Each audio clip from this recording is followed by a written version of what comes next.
out by becoming a mentor. Visit heartgalleryalabama.com.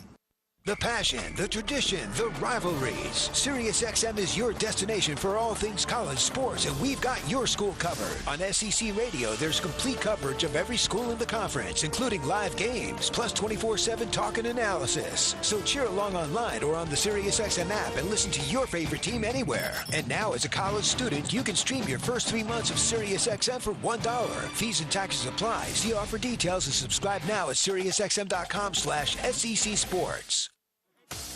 Yellowhammer Brewing is proud to sponsor the Alabama Crimson Tide. Yellowhammer Brewing has been crafting fine beers for the state of Alabama for 12 years running. Their beers include a variety of classic styles, including their latest release, Yellowhammer Gold, a light, easy-drinking American lager. These guys are local and doing great things for their community. You can find their beers at grocery stores, restaurants, and craft beer shops throughout the state. Check them out at yellowhammerbrewing.com. Make your next pint of Yellowhammer and roll Tide.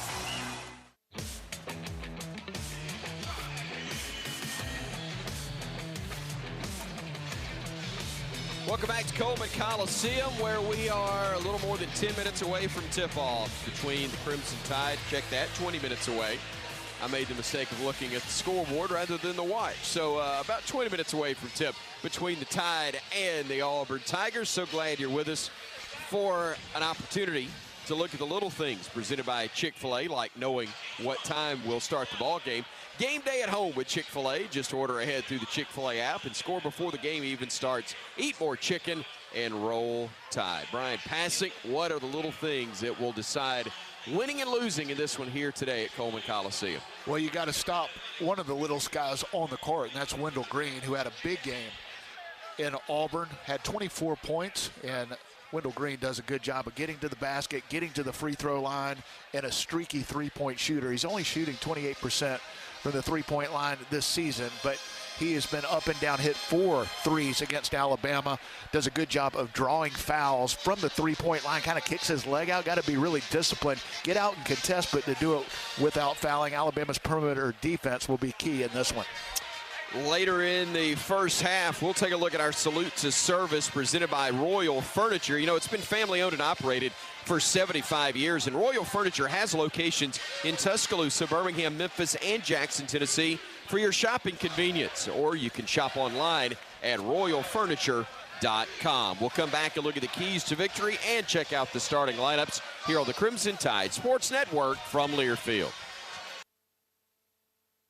Domino's delivers game day across Tuscaloosa and the surrounding area. Locally owned in Tuscaloosa for 30-plus years, the team at Domino's is proud to be a supporter of Alabama basketball and athletics across the capstone. Domino's would like to thank our customers for supporting our local business for over 30 years. Make Domino's your choice on game days year-round. Domino's is proud to deliver your Alabama Crimson Tide game days anytime. Just visit RollDominoes.com. Thanks for your business and Roll Tide. Barkley Buick GMC Cadillac is a local family-owned dealership in Tuscaloosa. Barkley has an award-winning service department, a state-of-the-art body shop, and a beautiful showroom waiting to welcome you. And BarkleyGMC.com opens our online showroom to you. Do what thousands of satisfied customers have already done. Get your new car, truck, or SUV from Barkley Buick GMC Cadillac, keeping Crimson Tide fans on the road for over 42 years.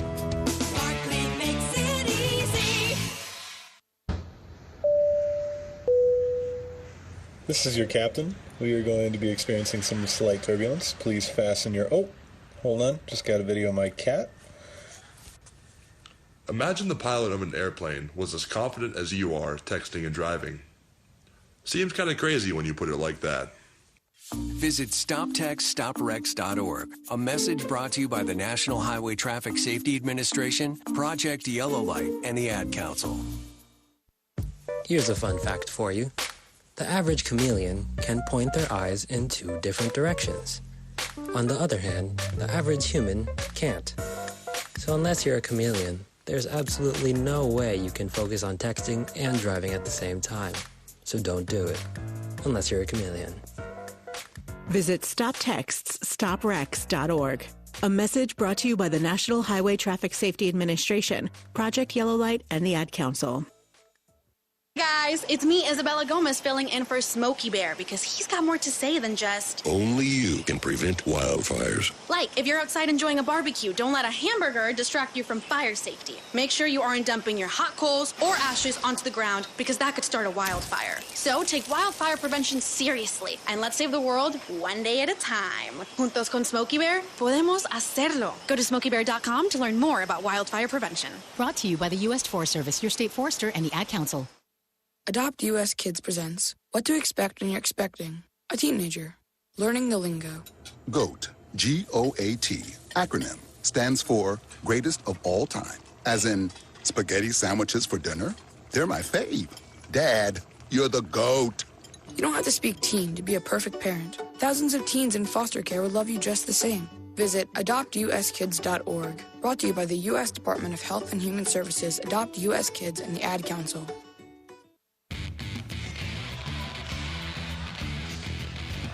You know, college sports are full of trash talk, but what speaks louder are stats like that Ford F-Series, America's best-selling trucks for 45 years. No wonder Ford's a proud sponsor of the Crimson Tide. You can learn more at buyfordnow.com. Chris Stewart, Bryan Passink back with you courtside. Bryan with a look at those Ford keys to victory. What are they, partner? Well, Alabama needs to knock down some threes. Shot 14% against Arkansas on Saturday. 25% as a team against South Carolina. So in the last two games, Alabama has done a lot of things really well. I thought against Arkansas, they defended, especially in the second half, got the ball to the basket, was able to convert and get to the free throw line, but not much from the three-point line. Alabama needs to let it fly from three, hopefully knock down some, and also be able to finish at the rim or get fouled. This Auburn team, #1 in the SEC in block shots, one of the best nationally. What they do well defensively is Alabama's strengths. They defend the three at a high level. They defend the paint at a high level. Alabama either needs to, when they drive it, get to the rim and finish over the shot blockers of Auburn, or get them into foul trouble and get to the free throw line, where Alabama, for the most part, has been pretty good this year. Defensively, Janai Broome has been really good on the interior, one of the best in the SEC, scoring, rebound, field goal percentage. They did a good job on Broome in the first matchup in Auburn. Got to defend him here tonight. You know, Walk-Ons puts everything they've got into bringing you game day, and they do it with a taste of Louisiana. Visit locations in Mobile, Montgomery, Hoover, or Tuscaloosa for your next game day experience. Walk-On Sports Bistro, more than a restaurant. When we come back to Tuscaloosa, we will have those starters. In fact, we won't make you wait. We'll tell you now. For Auburn, it's Wendell Green Jr., Zep Jasper, Alan Flanagan, Jalen Williams, and Janai Broome. For Alabama, Jaden Bradley, Mark Sears, Noah Clowney, Brandon Miller, and Charles Bediako. It will be the tip when we come back. The Ford pregame show has been bringing you all the coverage of second-ranked Alabama and the Auburn Tigers here on the Crimson Tide Sports Network from Learfield. Crimson Tide Basketball is brought to you by Texaco. Proven unbeatable mileage. Texaco with Techron. Driving performance. BASF. We create chemistry. Auto Owners Insurance. Visit RollTide.com/auto owners to partner with an independent Alabama agent. And by Bud Light. It's for the fans. This has been the Ford pregame show. For great offers on F-150, visit your local Ford dealer. Proud sponsor of the Crimson Tide. Here we go. Tip-off is coming up on the Crimson Tide Sports Network from Learfield. Walk-On Sports Bistro puts everything they've got into bringing you game day with a taste of Louisiana. Dig into their mouth-watering, made-from-scratch Louisiana dishes or fan favorites like juicy burgers and fresh salads, all in front of 70-plus TVs with over 40 beers on tap. Watching at home, Walk-Ons is available to go. Order online or through the Walk-Ons mobile app. Visit Walk-Ons in Tuscaloosa, Hoover, Montgomery, and Mobile. Walk-On Sports Bistro, more than a restaurant. Hey Crimson Tide fans, as our state moves to the next chapter, the Alabama Department of Public Health is shifting strategies from emergency response to one that minimizes daily disruption to our lives. COVID-19 vaccines and boosters are widely available to anyone 6 months of age and older should you decide that you need one. Together, we can help to protect each other moving forward. For more information on COVID vaccines and virus prevention, visit alabamapublichealth.gov/COVID-19. Barkley Buick GMC Cadillac is a local family-owned dealership in Tuscaloosa. Barkley has an award-winning service department, a state-of-the-art body shop, and a beautiful showroom waiting to welcome you. And BarkleyGMC.com opens our online showroom to you. So do what thousands of satisfied customers have already done. Get your new car, truck, or SUV from Barkley Buick GMC Cadillac, keeping Crimson Tide fans on the road for over 42 years.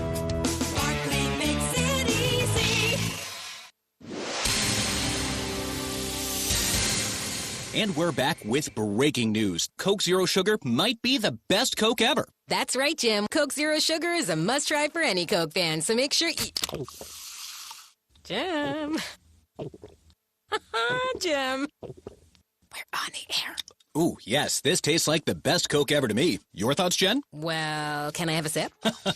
Jen, we're in the middle of reporting the news. I need to try it first. On your next trip to Tuscaloosa, check out the Residence Inn Tuscaloosa. Located along the banks of the Black Warrior River, our all-suite hotel is just a short drive from the University of Alabama in downtown Tuscaloosa. Our accommodations are ideal for any traveler, whether you're staying overnight or for an extended stay. Our hotel is devoted to giving Tide fans an amazing experience from start to finish, including a free football game day shuttle for guests. At Residence Inn Tuscaloosa, it's not just a room, it's a residence, and we're proud to be a preferred hotel partner of the Crimson Tide. Are you sick of pretending to like boring hard seltzers that leave you feeling bloated? Tired of drinking the same old light beer? No time to make a mixed drink with all those complicated ingredients? Then it's time for you to try something different. Beatbox is now an official sponsor of Alabama and the Crimson Tide Sports Network. Packing an 11.1 APV punch, each Beatbox is bursting with delicious flavors. Beatbox is gluten-free, low sugar, and resealable, so you can always take the party on the go. There ain't no party like a Beatbox party. Roll Tide. Please drink responsibly. Must be 21. On the Crimson Tide Sports Network from Learfield. Roll Tide. It's time to turn up for tip-off. Rebound, Crowley. Yes, with the left hand. Alabama leads by 2 on the drive. Goes to the rack and throws it home. Oh, mercy. Alabama has beaten the #1 ranked team in America. Crimson Tide Basketball is brought to you by Conecuh Sausage, the official smoked sausage of the Alabama Crimson Tide. Barkley GMC, Tuscaloosa's leader. Barkley makes it easy. Chick-fil-A. Download the Chick-fil-A app and place your order now at an Alabama Chick-fil-A location. And by Texaco. Proven unbeatable mileage. Texaco with Techron. Driving performance. Now live on the Crimson Tide Sports Network. Turn it up. It's game time.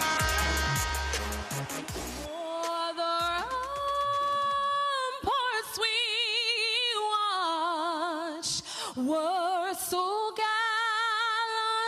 gallantly streaming, and the rockets regular, the bombs bursting in air, gave proof through the night that our flag was still there. Oh, say does that star-spangled banner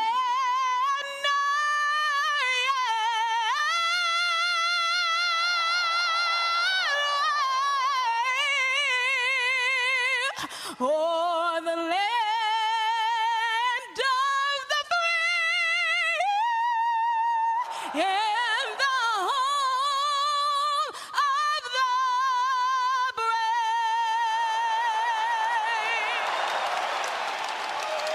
Fantastic rendition of our national anthem performed prior to tip-off of the final home game of the regular season for the Alabama Crimson Tide, a night in which they hope to clinch the outright SEC crown. For the introduction of the starters, we turn it over to the public address announcer at Coleman Coliseum, longtime friend Tony Giles.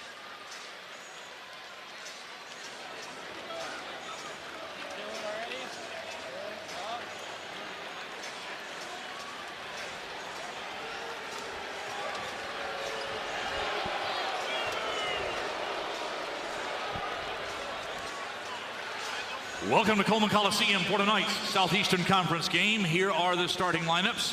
First, our visitors from Auburn University, the Auburn Tigers. At guard, a 5'11 junior from Detroit, Michigan, number 1, Wendell Green Jr. At guard, a 6'1 graduate from Augusta, Georgia, number 12, Zep Jasper.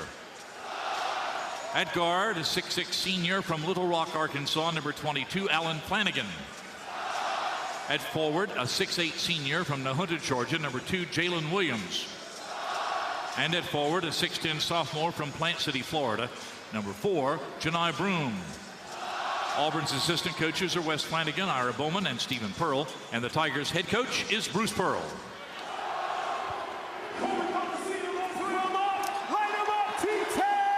And now Zig will get them hyped up here at Coleman Coliseum. 1, 2, 3, lights up. Lights down. Lights up. Lights down. Lights up. Lights down. Up. Down. Up. Down. Up. Down. Up. Down. Bama, make some noise. Basketball in 2023. Cell phones playing a part in getting everybody ready for tip. And as they have dropped the main lights here at Coleman Coliseum, and they are just about set to introduce the starters to a sellout crowd that's gathered here in Tuscaloosa. We pause 10 seconds so our local stations can identify themselves to you. Welcome to the Crimson Tide Sports Network.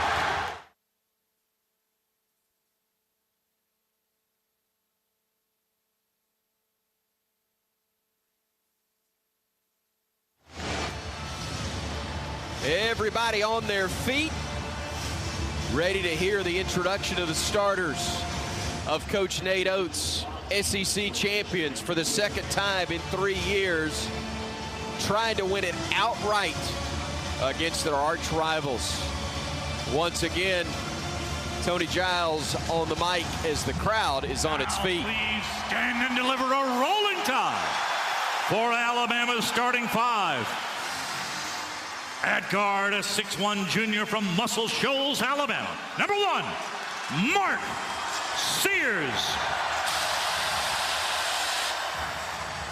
At guard, a 6'3 freshman from Rochester, New York, number 0, Jaden Bradley.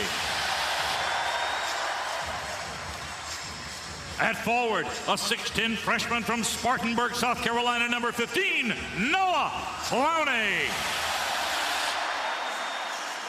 At forward, a 6'9 freshman from Antioch, Tennessee, number 24, Brandon Miller. And at center, a 7-foot sophomore from Brampton, Ontario, number 14, Charles Bediako. The assistant coaches are Charlie Henry, Brian Hodgson, and Antoine Petway. And Alabama's head coach is Nate Oates. Ladies and gentlemen, this is Alabama basketball. Brian Passink, the fans were asked to wear white for the last home game against Arkansas. They were asked to wear crimson for this matchup against the Auburn Tigers, and the home team has done the same. Bama wearing the crimson unis here at Coleman Coliseum as they try to get to 15-0 in this building. Once again, it's a rarity, but Alabama trying to get it done. Yeah, so much on the line in this game. I mean, you don't need much on the line. It's Alabama and Auburn, but an SEC regular season title, an outright title, hangs in the balance. Alabama can clinch it tonight. It could be an incredible night to what has been an incredible season, but It's March, and this is when it gets serious. Alabama wants to be playing their best basketball, hopefully have a chance to cut down the nets, but this Auburn team has a lot on the line too. They are very much on the NCAA tournament bubble, and they probably need another win or two and a high-quality win. They would love nothing more than to come into Coleman Coliseum and beat the #2 team in the country and a rival to kind of solidify them in the NCAA tournament. So a lot on the line for both teams, kind of like the fact that where Alabama is, trying to win a championship, trying to get a #1 seed, a #1 overall seed. A lot of pressure on this Alabama team tonight. It's the last game in Coleman Coliseum. There have been years where weren't sure if you're going to host an NIT game. That is not the case. Alabama will be most likely a 1 seed in the NCAA tournament, depending on how things go around the country and how Alabama finishes. But I think at worst, a 1 or 2 seed is a pretty great place for this program to be. You want to finish the regular season strong on Saturday against a very good Texas A&M team. But right now, it's Alabama, it's Auburn, an outright title is on the line. It's March. Man, I got goosebumps. I'm right there with you, partner. Special, to say the least. Coleman Coliseum still filling up. Folks still making their way in, getting ready to see their team.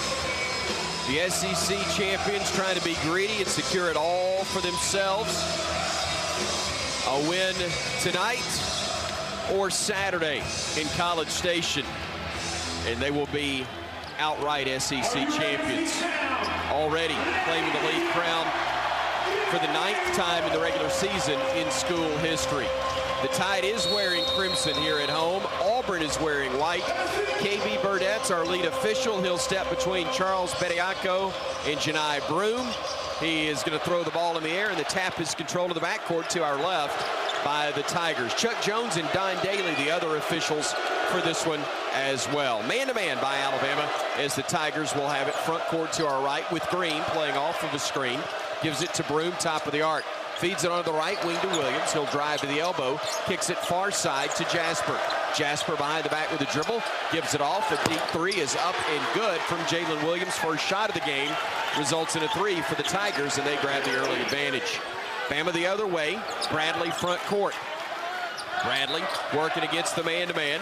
Works off of a screen. Gives it off to Sears on the right wing.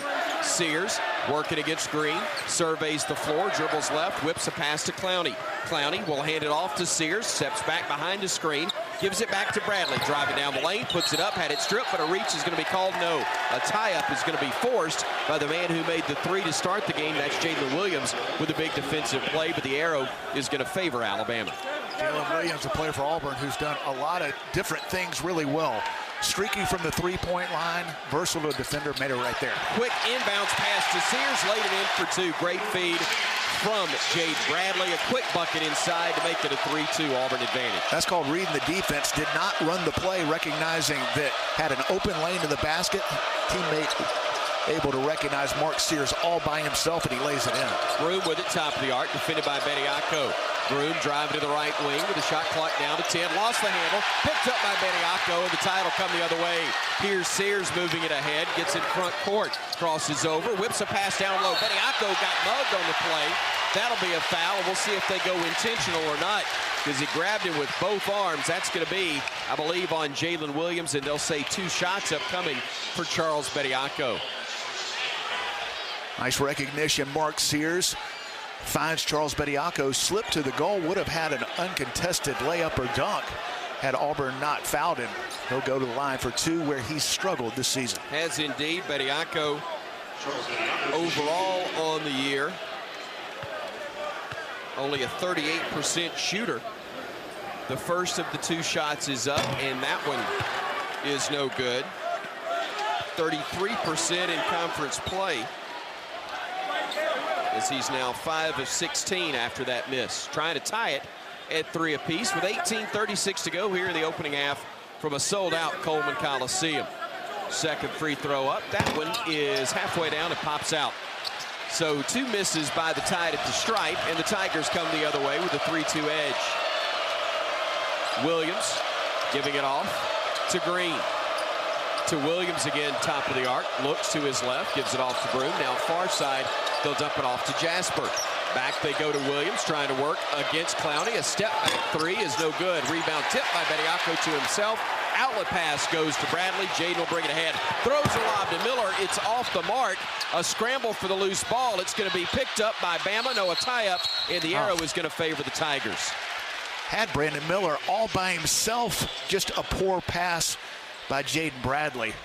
Almost went in the goal. Yeah. Didn't give Brandon a chance to go up and throw it down. This sellout crowd would have gone nuts, but he was all alone running the lane out past the Auburn Tigers, but unfortunately the pass not on target. Yeah, it actually hit the rim, the back of it, and the jump ball favoring Auburn. So 3-2 Tigers. They've got possession. Broom top of the arc. The dribble and a handoff to Green. Good defense by Clowney to keep him from shooting the three. Now Green will work inside to the elbow, gives it back out to Broom. Back again to Green. 10 on the shot clock, trying to work against Miller. Gets down the lane, tough shot, off the rim, no good. Tip, follow, no. Tipped again, out of bounds. Such last, they say, by Alabama. Tide fans and my broadcast partner disagree. But Don Daly there on the baseline made the call with a lot of hands going for that loose basketball. They say it was the Tide that touched it last. Broom giving it back to Williams in the corner. Three is up and good, and he's 2 for 2 from beyond the arc. Actually 2 of 3, excuse me, as Bama comes the other way, down 6-2. That's why that's a big call. I thought it went out of bounds off of Auburn. They get a second chance opportunity and capitalize with another three. Bediako with the basketball, handing off to Miller. We're going to call a push-off on Brandon, negating what was a made three after the fact. And Nate Oates says, yep, you did it, or at least made it look like it. No, he did. He extended his arm, just kind of a frustration-type foul as Auburn, understandably so, guarding Brandon Miller tightly. Hit the three after the fact, but it was the right call as he clearly pushed off. Green will give it off to Broom, top of the arc, driving to his right, handing it off to Williams, goes down the lane, lost it off his leg, I thought out of bounds, and Don Daly is going to get help from his teammates, and he needs it. He needs help from his teammates. Chuck Jones said, I think he pointed the wrong way, and he did. That's exactly what happened. It's great teamwork on the part of the guys in stripes. Chuck Jones, I think, knew Don just pointed the wrong direction because that was clearly off the leg of the Tigers. Good interior defense by Alabama. I think it was Noah Clowney who got the deflection, went off the leg of the Auburn Tigers, and Alabama gets it back. Some missed opportunities for Alabama the first few offensive possessions. 3 minutes into this one, Alabama trailing 6-2, tied with the basketball. Sears looks down low to Clowney. He'll dribble underneath the basket, gets pushed, and that'll be a foul on Jalen Williams. And on Williams, that'll be his second. Well, that's a big call early. That is a big call as Jalen Williams knocked down a couple of threes here in the early going. He'll have to check out with 2 fouls, but good job, Alabama, to go inside to Noah Clowney, and Noah forcing the issue, spun to the baseline, tried to finish at the rim, but gets pushed out of bounds, and Alabama will have it. So Williams, who made back-to-back threes to start the game, gets called for his second foul and checks out 3 minutes and 7 seconds into this one. The inbounds pass by Bama knocked out of bounds immediately by the Tigers. So a reset once again. 20 on the shot clock. Are they going to say 1 tick off of that? Down to 19 seconds, I believe. Yeah, Alabama set a back screen. Charles Bediako was wide open. What could have been an alley-oop dunk, but Dylan Cardwell at 6'11". On Alabama's point guard, one of their point guards, able to deflect it. Cardwell, one of the top shot blockers in the SEC, won't get called for or get credit for a blocked shot, but good defensive play by the Tigers. Tigers inbounding it, or Bama inbounding it, making it tough are the Tigers, and KD Johnson immediately knocks that one out of bounds. Auburn, a lot like Tennessee, makes it very difficult to inbound the ball underneath your own goal. Alabama's got to be sharp, setting screens and cutting to the ball. Miller with a big height advantage over KD Johnson. Let's see if the Tide can get it to him. They do in the corner. Now he's going to be picked up by Wendell Green. Miller on the drive, gets into the lane. Had it stripped and stolen by Johnson. They'll bring it ahead, giving it off to Green on the right wing. Got away with a walk. Now drives into the lane. Lost the handle, got it back. Gives it off into the paint, ball knocked away and stolen by Bediako. Gives it off to Sears. Mark front court with Bama down 4. Gives it back to Bediako. Stops at the elbow. Throws a pass back out to Bradley in the title reset. Bradley going downhill, gives it off left side. Clowney steps into a 3, too strong. Rebound claimed by the Tigers. It will be Cardwell, giving it ahead. Now Johnson on the far wing. Johnson surveying the floor, directing traffic as Alabama starts off with a miss from three-point range. They made just 3 of 22 in their last ball game. Here's Moore with it, top of the arc, handing it off to Johnson. Johnson now to Flanagan. Flanagan, a fall-away jumper from 16, no good. And a rebounding foul is going to be called on the Tigers. That'll be on Dylan Cardwell, and it brings us to immediate timeout. 15:56 is the time left in the first half. Slow start for Bama as Auburn has a 6-2 lead here on the Crimson Tide Sports Network from Learfield. Fast Signs of Tuscaloosa is more than fast and more than signs. Your local Fast Signs experts can handle all your business visibility needs, from signs to graphics to everything in between. Request a free quote today by calling 205-758-7446 or email us at 2032@fastsigns.com. Fast Signs of Tuscaloosa, a proud supporter of Crimson Tide Athletics. We are DCH. We were built to protect and persevere, to help and to heal, to provide care that's as strong as this community.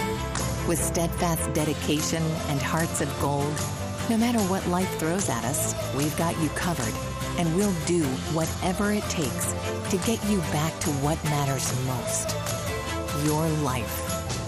DCH, champions for your health. Tonight's game between Alabama and Auburn is presented by your local Chick-fil-A restaurant, Roll Tide.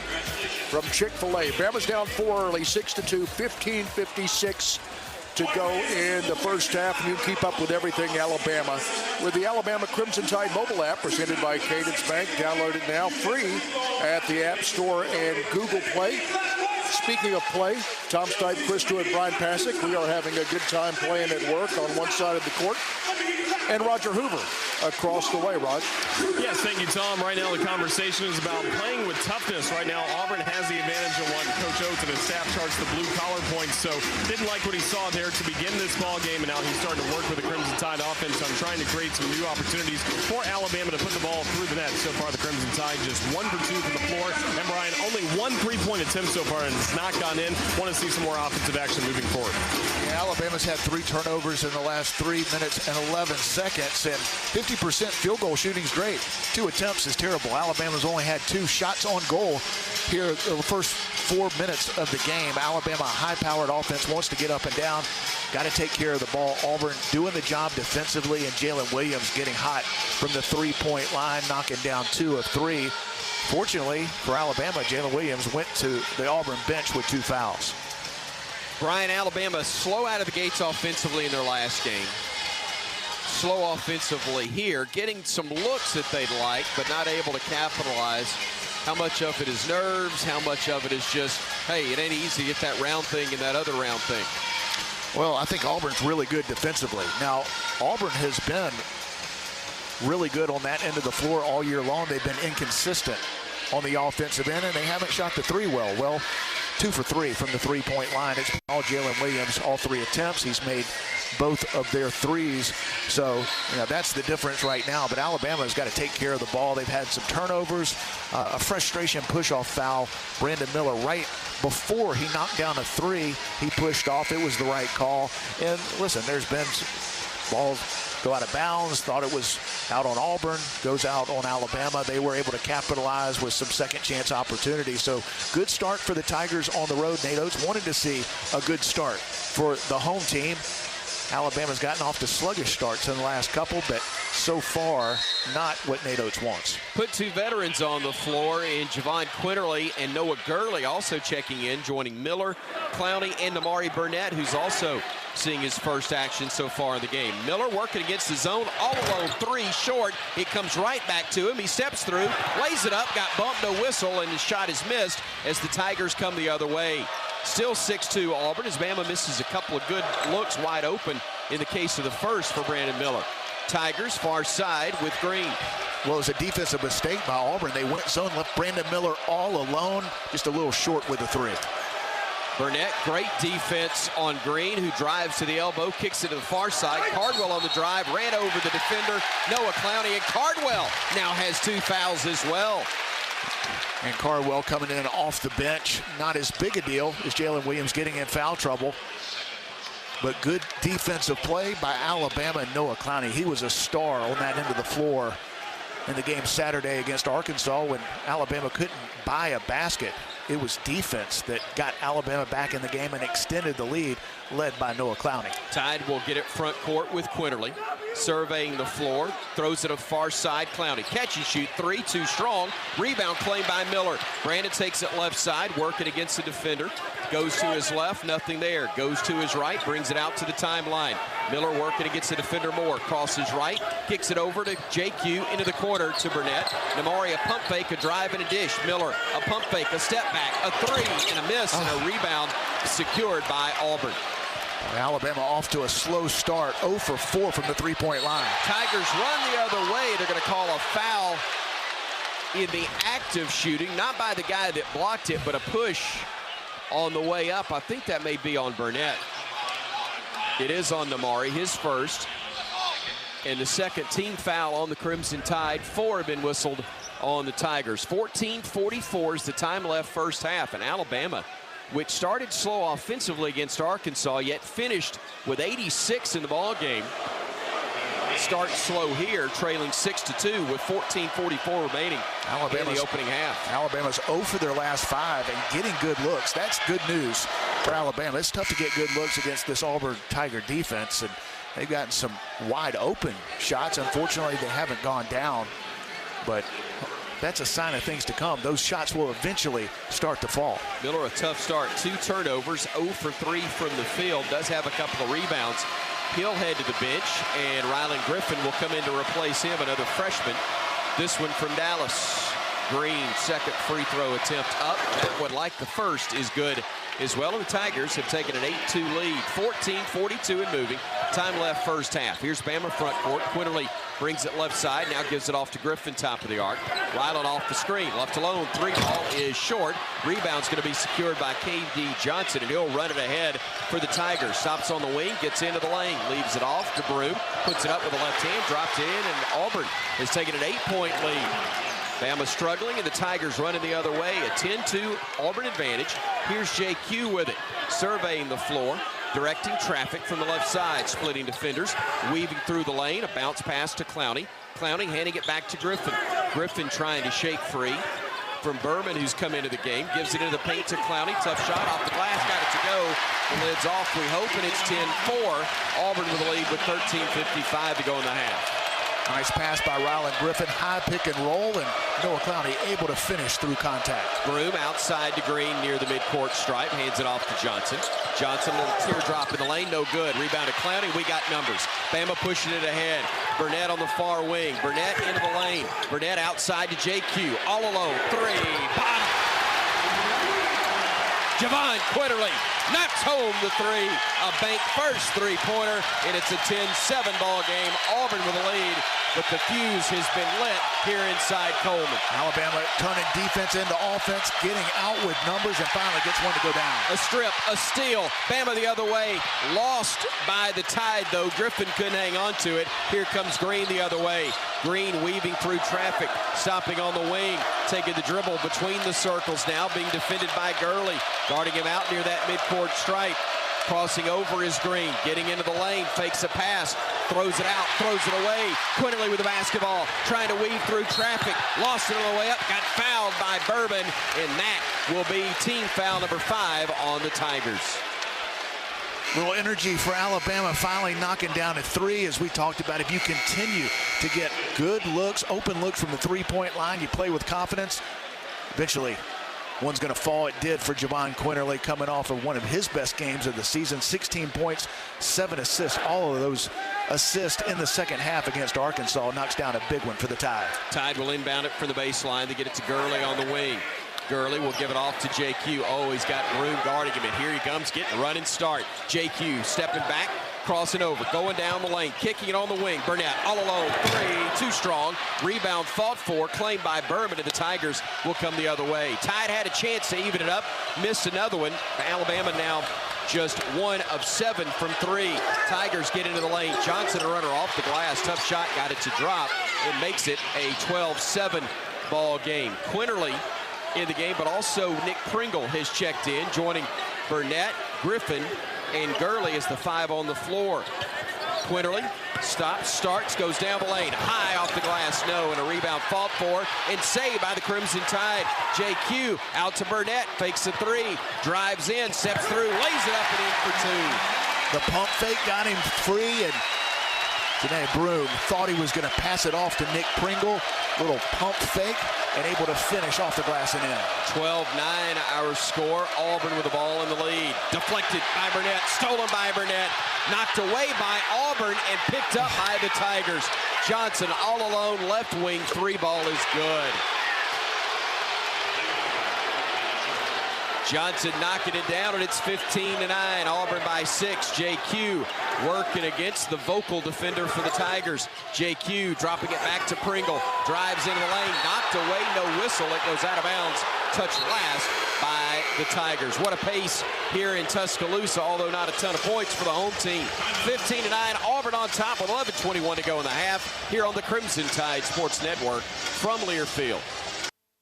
Hey there, folks. Head fry cook Bob Baumhauer here, and I just want to say thank you for allowing Baumhauer's Victory Grill to serve you for 40 legendary years. When I first delivered Alabama's first taste of buffalo wings back in 1981, people thought I was crazy. For the first few years, I had to give wings away. Imagine that. 40 years later, I'm still proud to serve the great people and visitors of Alabama our famous buffalo wings and much more. Here's to 40 years of legendary fun, legendary food, and many, many more. Producing championship quality lumber is not an easy process, but at Everwood Treatment Company, it's our only process. Wood treated right. Everwood is championship quality lumber for decks, outdoor structures, commercial jobs, and more that you can build your reputation on. No rot, no decay, no termites, no problems. Just wood treated right. To locate your local Everwood store, visit everwoodtreatment.com. Everwood Treatment, official lumber of the Alabama Crimson Tide.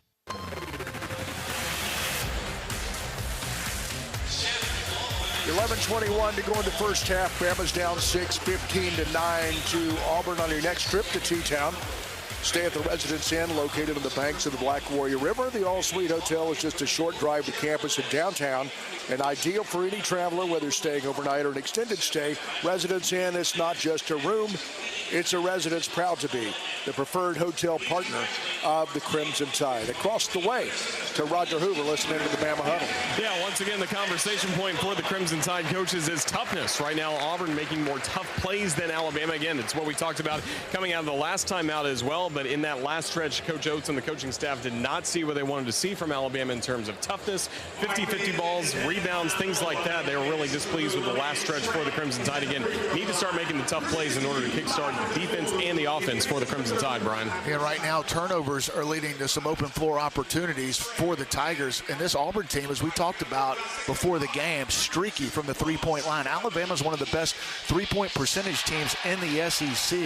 Auburn's one of the worst, but it's the Auburn Tigers 3 for 4 from the three-point line, 75%. Alabama 1 for 7, just 14% from 3. I like the quality of shots that Alabama's getting from the three-point line. Hopefully they'll start to fall, but got to be strong with the ball against this Auburn defense. They take chances, and right now Alabama turning it over too much, and Auburn taking advantage. And Katie Johnson, a guy that's been up and down, shoots 27% from the three-point line. He just knocked down an open 3 after an Alabama turnover, kind of a loose ball situation like Nate Oates was talking about, and ends up going the other way. And they've been able to knock down 2 out of the 3 threes they've made. 2 of those have come off of either a second chance opportunity or a turnover leading to an open floor 3. So Alabama has got to be more secure with the ball and also close out defensive possessions. Auburn taking advantage of offensive rebounds, Alabama mistakes, and they're knocking down shots.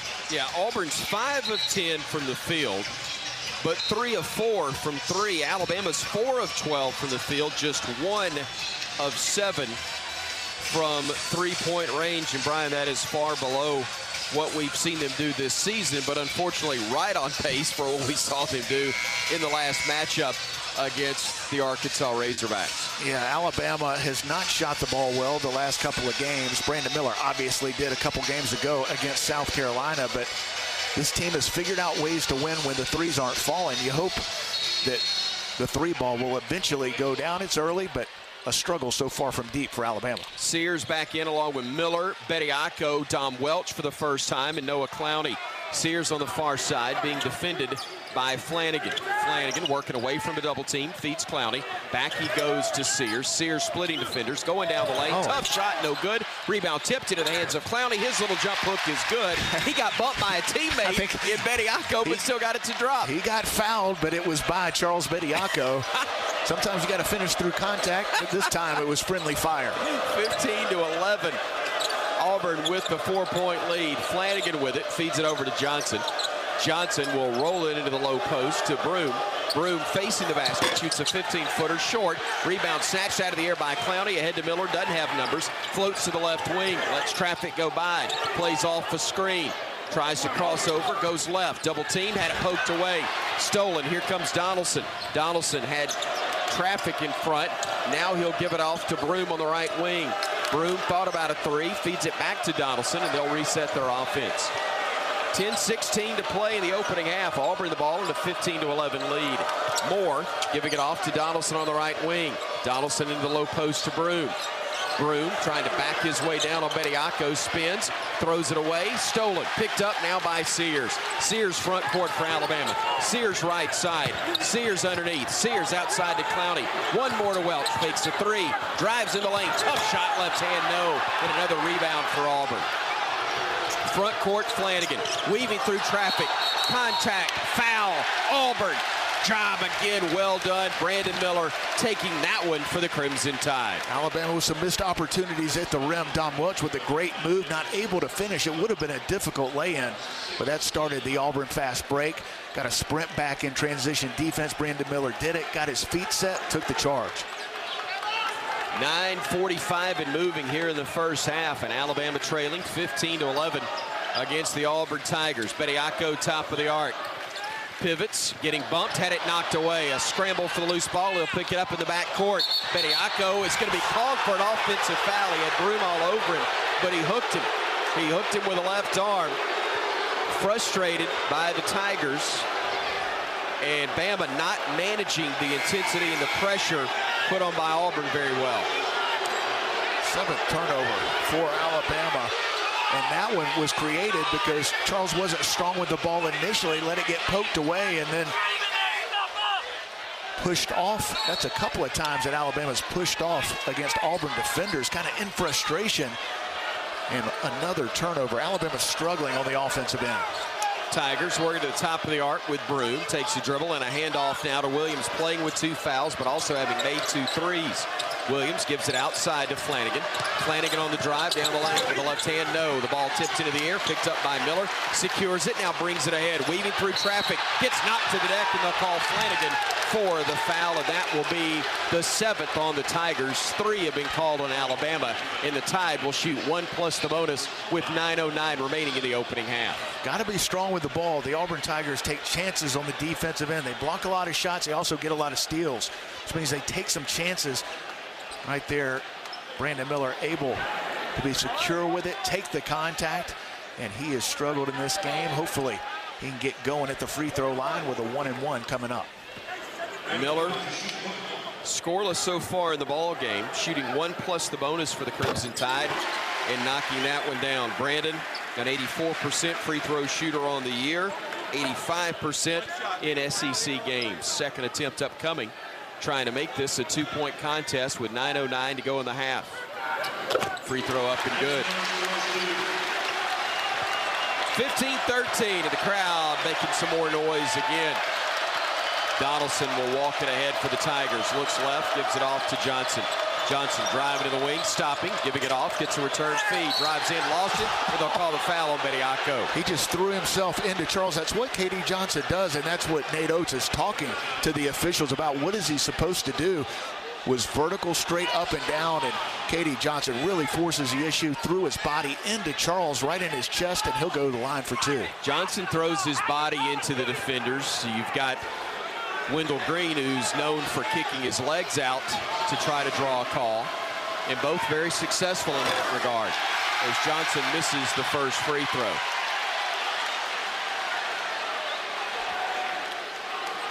Checking in for the Tigers once more, Leor Berman and also Chris Moore. Second attempt upcoming for Johnson. 70% free throw shooter on the season, and he gets 1 of 2. Alabama basketball down 3, 16-13 with 8:52 remaining in the opening half from here at Coleman Coliseum. A sellout. Jade Bradley driving, gives it off to the cutter. Clowney, nice catch in traffic. Shot off the glass, too strong, but he got fouled, and they'll call it, and that will be whistled on Chris Moore. The strength of Noah Clowney, able to get that up on the backboard, almost went down. He'll go to the line for 2.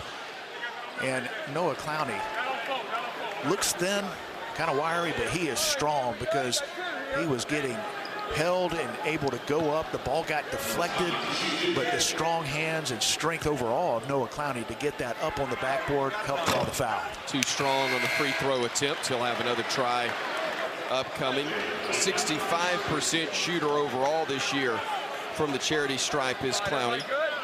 73% in conference play. Second try upcoming, trying to get this to a 2-point game again at the 8:43 mark of the first half. Free throw up and good. And it is indeed 16-14. A little pressure in the backcourt being applied by Alabama. Tigers, though, inbounded easily, and now Alabama will drop back. Donaldson getting it front court.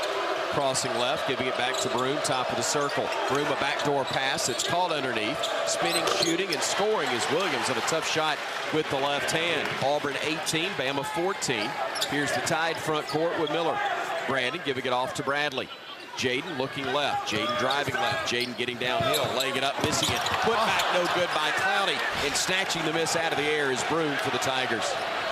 Missing putback dunks. Even that's a challenge for Alabama right now. Just kind of mistimed it, but was in the right place at the right time. Missed layup and a missed follow dunk. Johnson, a step back 3 off of a screen. Got it to go, running his mouth, and with 7:55 to go, Tigers lead it 21-14. Sears with the basketball. Driving inside the lane, stopping, looking, finding a man in Bradley. One more pass in the corner. Welch, 3, in and out, no good. That one was halfway down, and the Tigers up 7 will run the other way. Johnson on the far wing, working against Bradley. Johnson giving it outside to Donaldson, who directs traffic. Alabama now 1 for 8 from the three-point line, getting wide open looks, but not able to convert. Donaldson pulls up from 8 feet, gets it to go, and a timeout called by Nate Oates. A break in the action will break as well. 7:25 to play first half. 23-14, Auburn leading Alabama here on the Crimson Tide Sports Network from Learfield. Ready for our little forest adventure? Yes!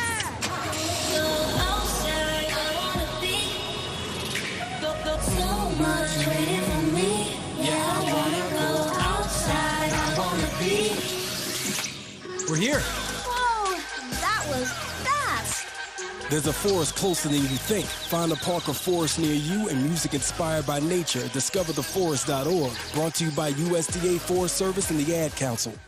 You're not too cool for me. And in return, I reciprocate that sentiment. I'll never be too cool for you. I was a man with a plan, but now I'm a dad with a decree, and you can't take that from me. Please let it be noted that I told my job they can dock my pay. Right now, it's just too important to take you to school every day. I want to be legendary for you. I want you to puff out your chest when you go to school, the same way I do. I walk taller because of you, because I found everything to live for. That's dedication. Visit fatherhood.gov to hear more. Brought to you by the U.S. Department of Health and Human Services and the Ad Council. Tonight's radio affiliate of the game is 100.7 WGOL in Russellville. Go to the Crimson Tide Sports Network's Facebook page, follow us, and tell us where you're listening for a chance to win 2 free combo meals from Jack's. Thank you for tuning in to the Crimson Tide Sports Network for Alabama basketball. Roger Hoover's across the way with his ear in the huddle. What are you hearing, Raj? Well, once again, they're talking about toughness, but also the little things. Alabama needs to do a better job finishing at the rim. That's one of the things that Coach Oates is stressing right now in the huddle, along with Noah Gurley, who's been probably the most vocal player so far in any of Alabama's huddles to this point. He's about to re-enter this game, Bryan, but again, Gurley being very vocal in the huddle along with Coach Oates, and it's all about the little things that Alabama can do better to try and generate some offense.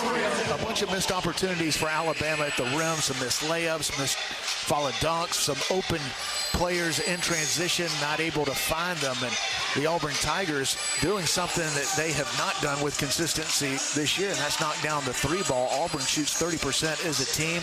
They struggled from deep this year, but they have been streaky. They're on a hot streak right now, 4 for 5 from the three-point line. Auburn is red hot from three. Alabama can't buy one. That has been the opposite for both teams of what we've seen this year, although Alabama has not shot the ball well the last couple of games. Unfortunately, that continues here tonight. How much of that do you think is nerves of the situation, and how much of it is Auburn doing a nice job defensively? Well, I mean, I don't think it's nerves. These guys don't look nervous. They've been in big games, but sometimes threes don't fall. You go through times in the year, especially late in the year, maybe I don't know if the legs are an issue, but I would think that they would get it back going. Hopefully that'll start tonight. But when you have good shooters that get open shots, they eventually fall. That hasn't been the case over the last couple of games. It's nothing to be concerned about. You just hope they start to fall here tonight against a hot shooting Auburn team. We knew coming into this game that Auburn isn't as good as Alabama, but they are dangerous. And on a given night, if they shoot the ball well and can defend the three, and Alabama's not able to finish at the rim, which has been the case, they're very capable of beating teams that are in the upper echelon of the SEC. And right now, Auburn on the road playing at a high level. Bama basketball, they got Bradley, Burnett, Clowney, Quinterly, and Gurley, the five on the floor. I don't remember seeing this combination, even though we've seen a bunch of them over the course of the season, but smaller, and Alabama looking for toughness and buckets. Burnett, three. Thank you. A bank first three-point bucket from Amari Burnett, and Alabama is to within 6. 23-17 our score. Auburn went zone, and the Tide made them pay. Donaldson looking left side, steps back. His three attempt is up and good as the Tigers answer right back. Nate Oates in the ear of Jaden Bradley because he didn't get around to the defender, and Auburn answers right back to put the lead at 9 again. Tigers 5 for 6 from the three-point line. Quinterly looking left, dribbling right, giving it off to Bradley. Jaden surveying the floor. Working against the defense. He'll give it off left side. Quinterly steps up, shoots a three. Short rebound claimed by Auburn as that attempt was well off the mark by JQ. That one didn't look quite right. I don't know if he rushed it, but that was well short. Donaldson with it, top of the arc. Whips a pass over far side to Moore. Moore driving to the elbow, stops, pivots, gives it outside Donaldson. Donaldson with the shot clock at 10. Now with it at 7, still with it at 6. Donaldson at 5, a bounce pass, backdoor look to Moore, got fouled, and Bama got its money's worth on that one.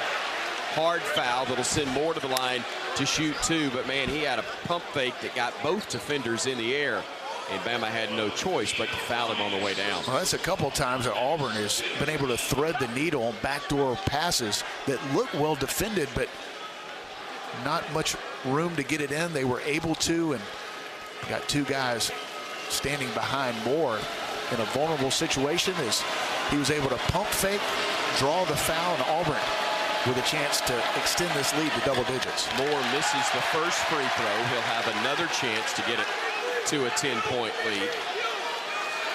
Alabama trailed Arkansas 37-28 here in Coleman Coliseum on Saturday. Second free throw up and good for Moore, and it's now a 27-17 advantage. Well, you don't think Auburn can keep this pace up, shooting over 80% from the three-point line here in the first half. Quinterly fires it to Clowney in the right corner, trying to drive against the defender, gives it back to JQ, goes underneath the basket, got pushed, and that'll be the third on Cardwell. Third foul on Cardwell. A late whistle came there from KB Burdett, but JQ absolutely got shoved or on the way up. Let's see. We may have just gotten a gift, and we'll take it. No, he was shooting for sure. No, I didn't mean in the act of shooting. I mean whether he fully shoved him or not as we got another look. But regardless, Quinterly at the line. There was contact low that he played through and then up high just a little bit, but he did indeed go to the deck, and that'll be the third on Cardwell, who will check out. And he gets Williams back on the floor, who's playing with 2 fouls. And when you're 6'11", 260, it doesn't take much contact. And there was enough to send JQ to the deck, which sends him to the line. Hit the first and the second. And it's an 8-point game, 27-18. Boy, it would be nice to erase this deficit before we get to the locker room.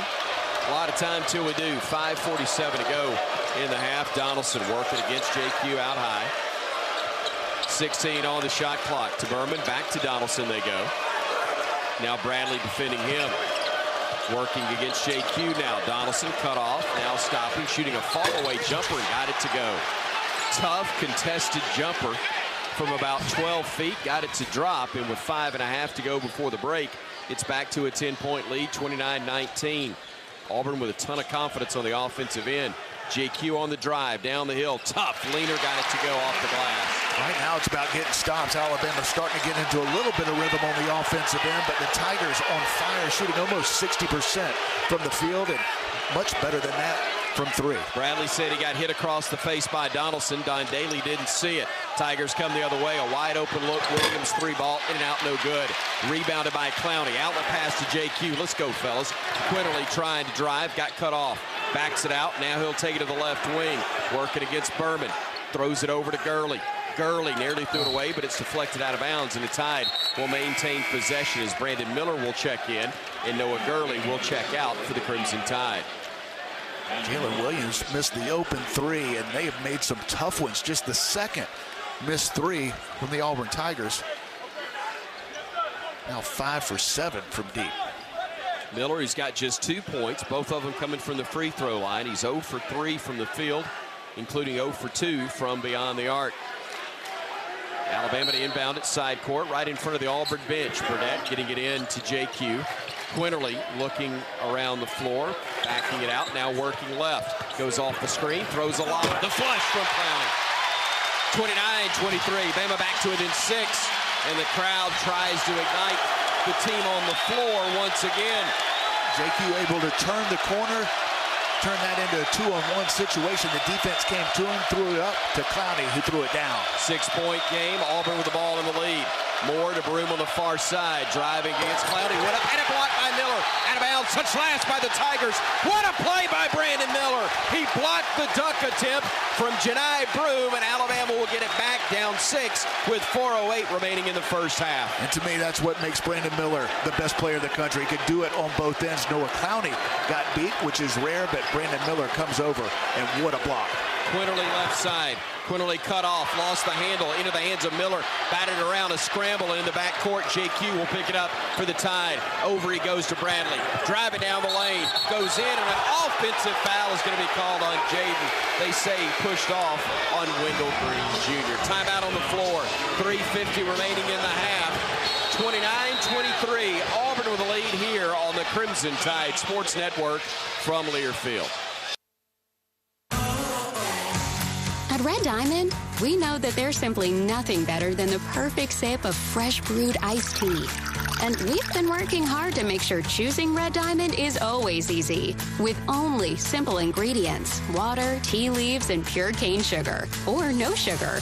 We make sure our tea tastes like, well, tea. Stop by your local cooler and pick up a gallon for a perfect sip today. Red Diamond. Perfect's not easy. By now, your daily routine is probably a little too routine. Don't you want to change? Don't you want to start playing by your own rules and escape the routine so your fantasy becomes reality?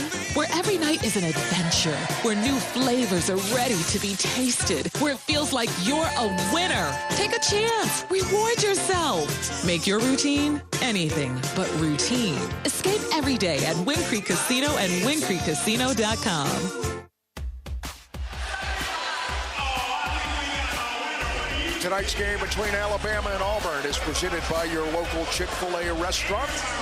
Roll Tide from Chick-fil-A. Bama's down 6, 29-23, 3:50 to go in the first half. Stay with us at the half for the Toyota Halftime Report with first half stats, scores from around the SEC, and a quick chat with Coach Nate Oates, presented by Cook's Pest Control. Cook's Pest Control and the Citricon system, the unbeatable combination for termite protection. And the man who'll have that chat with Nate Oates is our own Roger Hoover. Thank you, Tom Stipe. Right now, Coach Oates is talking about defensive intensity, trying to slow down this Auburn offense, and has currently hit 5 of its last 7 shots from the floor. So, again, some good things in that last stretch for the Crimson Tide, but Bryan still trying to find a way to string together several stops will help Alabama's offense be able to continue a long run. Well, that's been the key to Alabama all season long, is turning defense into offense. And Auburn Tigers credit, they have been on fire, especially from the three-point line. Finally, the Tigers miss a 3. They're 5 for 7 from the three-point line, 71%. Alabama just 2 for 10 from 3, getting great looks. And love to see Brandon Miller get going the last 3 minutes, 50 seconds of this half, cut into this Auburn lead. But right now, Auburn doing the things that it takes to knock off number 2 team in the country, and that's knock down shots. And right now, Alabama having a difficult time against this Auburn defense. Bama with 9 turnovers here in the first half. 8 turnovers. They forced 9, but no points off those turnovers for Alabama, where the Tigers have gotten 6 off of Alabama's turnovers. So some missed opportunities, some offensive fouls. Auburn has been really good defensively this year. Where they've struggled is shooting the ball from the three-point line. Now, if they continue to shoot 70% from 3, they're probably going to win the game. Probably so. But Alabama needs to do some things better. They need to get out to the Auburn shooters, defend, keep guys in front. Auburn doing a good job of taking what Alabama's getting them. They're also knocking down mid-range jumpers. They're playing with a lot of confidence on the offensive end, and we know what's on the line for Alabama, an outright SEC title at stake. If you can win one more game, you'd love to do that at home here tonight.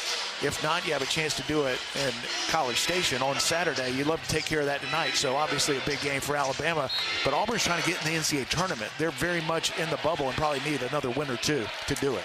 Nick Pringle back into the ball game, joining Miller, Quinterly, Sears, and Griffin is the 5 on the floor for the Crimson Tide. Auburn has it front court, getting it right side to Johnson. Johnson, who's had a couple of big buckets already in this game, totaling 9 points, throws it inside to Williams.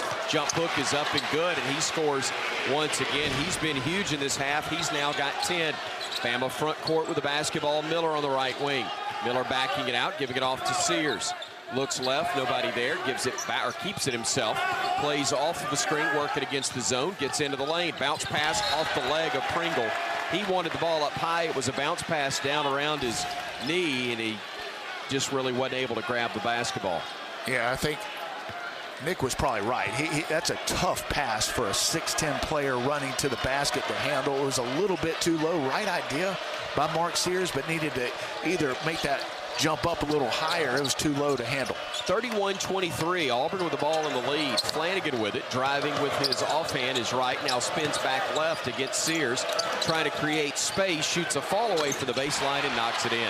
Had a size advantage over Sears and took his time, got it sized up, dropped it in. It's a 10-point lead. Griffin trying to answer with a 3, too strong. Rebound on the backside, claimed by the Tigers, and Pringle trying to grab the loose ball, collided with Wendell Green Jr., and that will send Auburn to the line.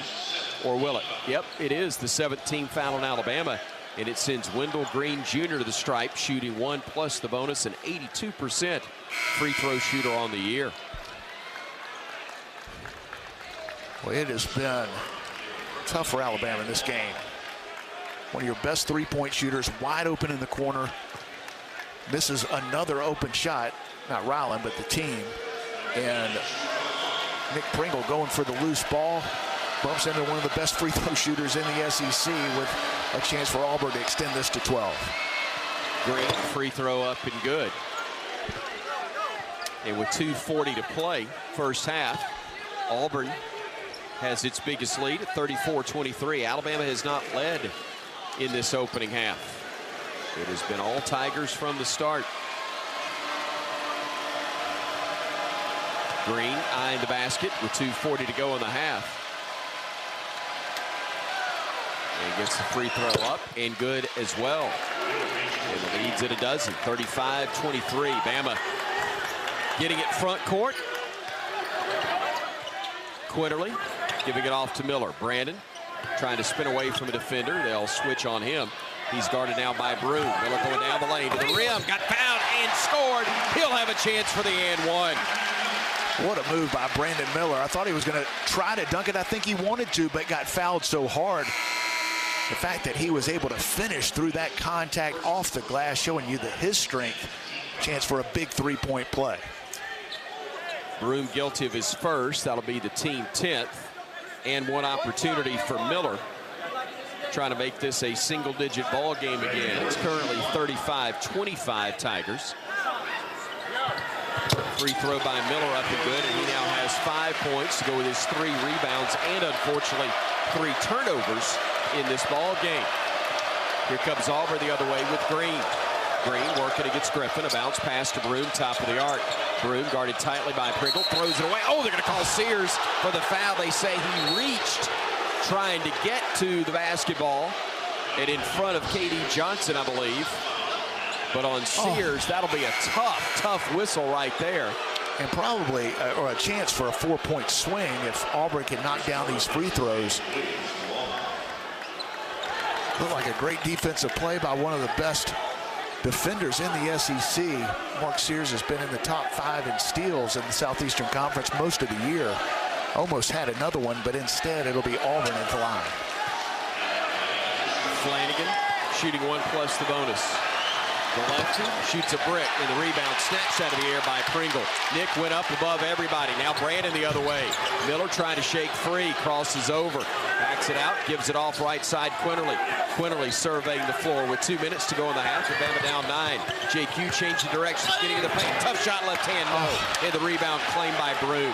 Tigers coming the other way. A wild pass goes out of bounds as in transition. Wendell Green tried to connect with Flanagan on the right side. It was way beyond his reach. Another missed opportunity for Alabama. What a move by Javon Quinterly. Able to get a good look at it. Just missed shot from a couple of feet away, one he normally makes, but it was a great move against a really good defender in Wendell Green. But once again, Alabama at point-blank range can't convert. Green out, Donaldson in to replace him. And the uniform police have shown up, made him tuck his jersey in.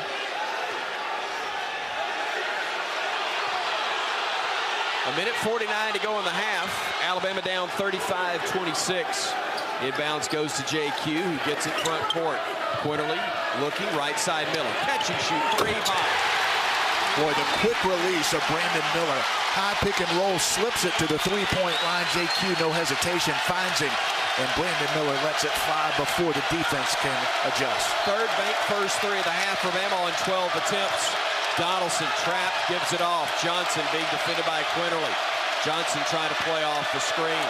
Johnson directing traffic. Weaving through, stopping, shooting from 17. That's a brick that rolls off. Ball fought for, claimed by Auburn. They throw it back out to Johnson, far side. Into the low post, Moore. Reverse layup, no good. Tap is good, though. I believe it was Broome who gets credit for the bucket. Boy, 3 opportunities for Auburn. They'll get the timeout to set their defense, but Bama not able to close out that defensive possession. Had some momentum after the 3. That's a big bucket for the Auburn Tigers. Is indeed. Stops the clock with 1:03 to go in the half. 37-29 our score. And Auburn with the 8-point lead. We wrap up the regular season on Saturday in College Station. We hope the SEC title, the outright SEC title, is already secure by then. But regardless, it'll be quite a matchup at Reed Arena, College Station, 11 a.m. tip. Our airtime of the network will begin at 10 o'clock Central here on the networks. Put the coffee on, be ready, and join us early from a basketball standpoint for hoops on a Saturday afternoon, or Saturday morning, excuse me, from College Station. Bama will come out of the timeout with Sears, Quinterly, Pringle, Miller, and Griffin as it's 5 on the floor. Auburn countering with Johnson, Moore, Broome, Donaldson, and Bourbon.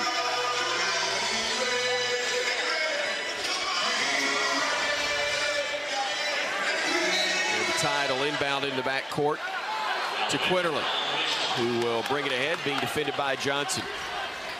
Quinterly works to his right, being held. They're going to blow the whistle. KD is shocked. That will be a 2-shot foul. Alabama in the double bonus. 10th team foul against the Auburn Tigers. So JQ at the line for 2, a chance to cut this to 6. 2 shots upcoming for Quinterly, who was so good in Alabama's win against Arkansas. First free throw up and good for the New Jersey native. Pringle out, Clowney in to replace him for the Crimson Tide. Auburn making changes, getting Flanagan and Williams back in with 56.8 to go in the half, and Bama down 7.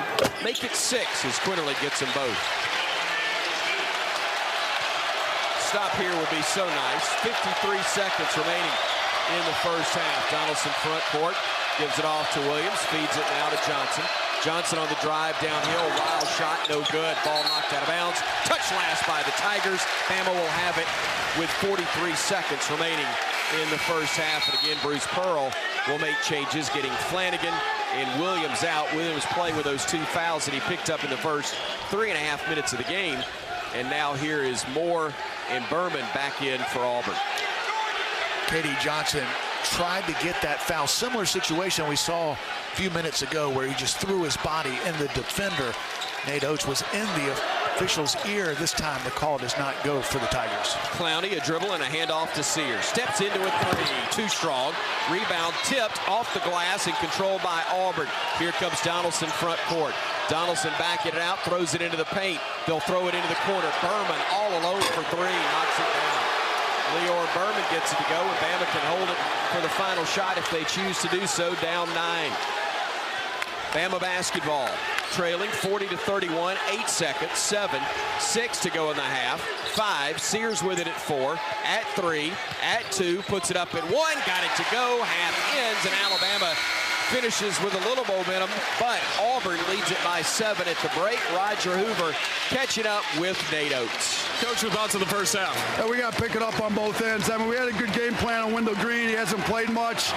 We've done good on him, but everybody else is killing us. Like, we got to pick it up on the rest of their players. Then offensively, we got way too many turnovers. We got to finish at the rim better. We got to play a lot better in the second half. Thank you, Coach. Thank you, Roger. Thank you, Coach. Thank you to Cook's Pest Control and Centricon, the unbeatable combination for termite protection. They bring us Nate Oates at the half. Well, last game, Bama was down 9 at the break to Arkansas. Came back and won that one 86-83. The Tide trails 40-33 right now to Auburn. We'll see what the second half holds. But first, we pause 10 seconds for station identification on the Crimson Tide Sports Network.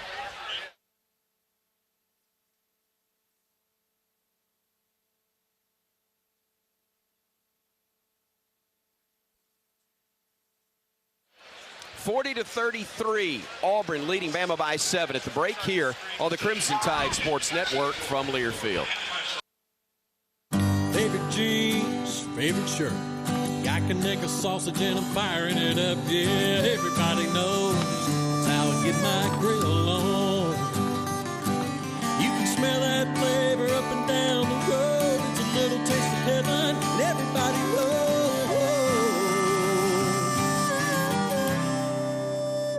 That's how I get my grill on. Conecuh sausage. It's just a little taste of heaven. Hello there. My name is Seychelle, and what makes the Chick-fil-A chicken sandwich original to me is the punch of flavors that's unlike any other. You get the crispy tenderness of the chicken and that hint of sourness from the pickles. Ta-da! Hey, I'm Juan, and what makes the Chick-fil-A chicken sandwich original to me is you know you're going to get chicken that's crispy, golden, and juicy. This is the gold standard of chicken sandwiches. Order the original Chick-fil-A chicken sandwich on the Chick-fil-A app today. Real customers paid for their testimonials. In America, the future belongs to everyone. So we designed the Ford trucks of the future for everyone. Ford F-Series, America's best-selling trucks for 45 years straight. Made for performance and capability on and off-road. Because the trucks of the future aren't designed for a few. They're built for America. Ford F-Series. Drive one today. Based on 1977 to 2021 calendar year total sales. You can trust your car to the place with the star. With tech running your engine, enjoy your hobbies near and far. Fill your car with all your friends and love the time you spend. So trust your car to the Texaco Star. When you fill up with Texaco with TechRun, you get unbeatable mileage to help fuel what you love to do. Download the Texaco app to find a station near you. Southern homes are particularly vulnerable to termites. In this climate, you need guaranteed protection. You need Cook's Pest Control and Centricon. Termites attack the Centricon stations, exposing themselves to an agent that eliminates their entire colony. Upgrade from old-fashioned liquid service to the proven protection of Centricon and Cook's Pest Control. Call Cook's today for a free evaluation. Looky, looky, looky, here comes Cookie, Cook's Pest Control. On the Crimson Tide Sports Network from Learfield, Crimson Tide Basketball is brought to you by Coke Zero Sugar and refreshingly delicious. Golden Flake, the official potato chip of the Alabama Crimson Tide. Auto Owners Insurance. Visit RollTide.com/auto owners to partner with an independent Alabama agent. And by Cook's Pest Control and Centricon, the unbeatable combination for termite protection. Welcome to the Toyota Halftime Report. Toyota. Visit your local Toyota dealer today. Toyota. Let's go places. Halftime in Tuscaloosa, and at the break, Auburn leads Alabama 40-33. This is Roger Hoover. Glad to welcome you to the Toyota Halftime Report. Visit your local Toyota dealers or Toyota.com now. Take advantage of the amazing deals on our full line of vehicles. No matter your destination, Toyota goes with you. Toyota, let's go places. Again, at the break, it's the Tigers in front of the Crimson Tide by 7. Individually, the Crimson Tide so far led by the 9 points off the bench of Javon Quinterly. Other scorers include Brandon Miller with 8 points, along with 7 points from Noah Clowney. Clowney also with 5 rebounds to lead the way on the boards for the Crimson Tide. Then 4 points from Mark Sears and 5 points from Damari Burnett, all the scoring for Alabama. Meanwhile, balanced scoring for the Tigers led by the 10 points of Jalen Williams, also 9 points off the bench by K.D. Johnson. And at the break, it is Auburn in front by a score of Auburn 40 and Alabama 33. We'll continue with more of the Toyota Halftime Report next. This is the Crimson Tide Sports Network from Learfield. Hi, I'm Smokey Bear, and I made an assistant to help you out, because only you can prevent wildfires. Hey, Assistant Smokey Bear, call me Papa Bear, because I'm grilling up dinner. Do you get it? Yes, good job. So, what should I do with all these coals? Don't just toss them out. Put them in a metal container because those embers can start a wildfire. I understand. The stakes are high. Ha, ha, ha, ha. Learn more at SmokeyBear.com. Brought to you by the U.S. Forest Service, your state forester, and the Ad Council.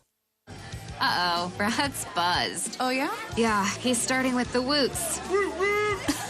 And now a speech. I just want to say that friendship is about heart and brain. Who's with me? Good thing is, he knows when he's buzzed. And my brain is saying, when it's time to go home, somebody call me a ride. Love that guy. Me too. Know your buzzed warning signs? Call for a ride when it's time to go home. Buzz driving is drunk driving. A message from NHTSA and the Ad Council. To your children's eyes to see the true magic of a forest. It's a storybook world for them. You look and see a tree. They see the wrinkled face of a wizard with arms outstretched to the sky. They see treasure in pebbles. They see a windy path that could lead to adventure. And they see you, their fearless guide through this fascinating world. Find a forest near you and start exploring at discovertheforest.org. Brought to you by the United States Forest Service and the Ad Council. Adopt US Kids presents What to Expect When You're Expecting a Teenager. Learning the lingo. Jelly. Jelly adjective. Jelly is a shorter, better way to say jealous. As in, Chloe, I am like so jelly of your unicorn phone case. You don't have to speak teen to be a perfect parent. Thousands of teens in foster care will love you just the same. Visit adoptuskids.org. Brought to you by the U.S. Department of Health and Human Services, Adopt US Kids, and the Ad Council.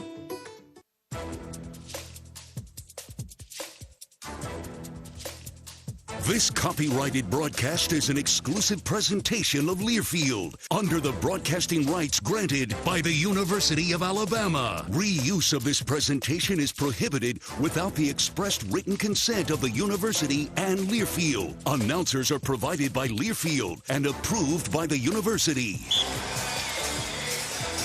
This is Tom Stipe with your Alabama Power scoreboard update. Alabama Power is proud to support the Crimson Tide at the half here at Coleman.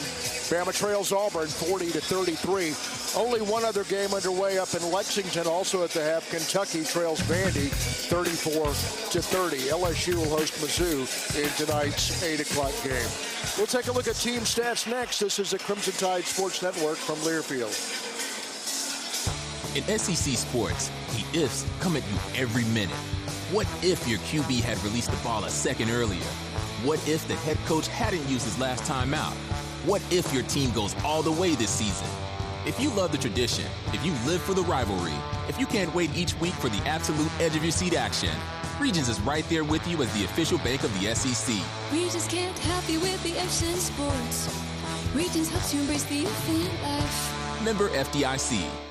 Tide fans, Golden Flake Snacks have been a proud partner with the Tide family for 65 years. The South's original potato chip, Golden Flake Snacks are delicious fan favorites because they're crafted from traditional Southern recipes. From crisp, perfectly flavored potato chips to light and airy pork rinds and fluffy, cheesy cheese puffs, Golden Flake Snacks are a winning combination with Alabama basketball. Share Golden Flake Snacks with your Tide family and friends. Simple, Southern goodness. That's Golden Flake. By now, your daily routine is probably a little too routine.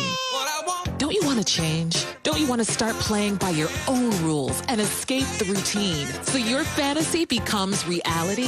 Where every night is an adventure, where new flavors are ready to be tasted, where it feels like you're a winner. Take a chance. Reward yourself. Make your routine anything but routine. Escape every day at Wind Creek Casino and WindCreekCasino.com. When time matters most, you go with what's tried and true. That's tried and true John Deere equipment and Tri-Green service. Tough chores don't stand a chance with a John Deere 4044M tractor, and right now you can get one with 0% financing. With a 43 horsepower engine, power reversal transmission, and a 10-year powertrain warranty, this John Deere helps you work with confidence day after day. So stop by one of our 29 Alabama and Tennessee locations or visit us online at TriGreenEquipment.com. Offer ends January 31, 2023, 0% APR for 60 months, subject to approved credit with John Deere Financial.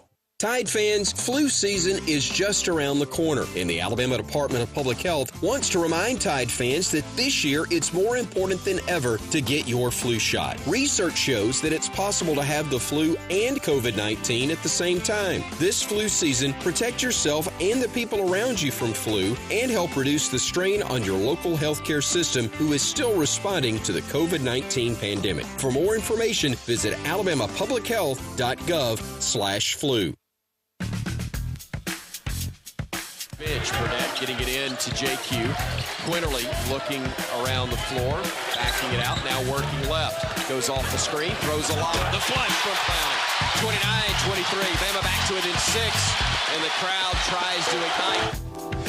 Bama trails Auburn at the half, 40-33, and the sounds of the game were presented by Beatbox. Beatbox is now an official sponsor of the Crimson Tide and the Crimson Tide Sports Network. Each Beatbox is bursting with delicious flavors, gluten-free, low sugar, and resealable. Look for it in stores across the Southeast. Halftime stash delivered by Assurance Financial. In less time than halftime, you can apply for a mortgage at AssuranceMortgage.com. Shooting percentage, Bama 39% overall, 23 from bank first, 3-land, 8 of 11 from the foul line. For Auburn, 54% overall, 75% outside the arc, 6 of 9 from the strike, team rebounding. Auburn leads it 17-14. Again at the half, Bama trails Auburn 40-33. That does it for the Toyota halftime report. Second half's coming right up. This is the Crimson Tide Sports Network from Learfield. If you're looking for the best selection in Crimson Tide apparel, look no further than the Soup Store. The Soup Store is every Bama fan's ultimate destination for the hottest gear and accessories, with 3 great locations around campus to serve you: in Tuscaloosa on campus at the Ferguson Center, on the Strip in front of Bryant-Denny Stadium, and on Bryant Drive. If you can't get to Tuscaloosa, shop the Soup Store online at soupstore.ua.edu. The Soup Store is a proud partner of Alabama Athletics. Barkley Buick GMC Cadillac is a local family-owned dealership in Tuscaloosa. Barkley has an award-winning service department, a state-of-the-art body shop, and a beautiful showroom waiting to welcome you. And BarkleyGMC.com opens our online showroom to you. Do what thousands of satisfied customers have already done. Get your new car, truck, or SUV from Barkley Buick GMC Cadillac, keeping Crimson Tide fans on the road for over 42 years. This is an important message from the Mine Safety and Health Administration. Mining fatalities, accidents, and injuries are preventable. Taking a minute to approach your task safely can protect you and your fellow miners from injury and death.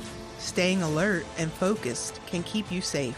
Do it safe. Do it right. Whether buckling a seatbelt or securing equipment, these quick safety measures can prevent injuries and fatalities. Take time. Save lives. For more resources, visit MSHA.gov.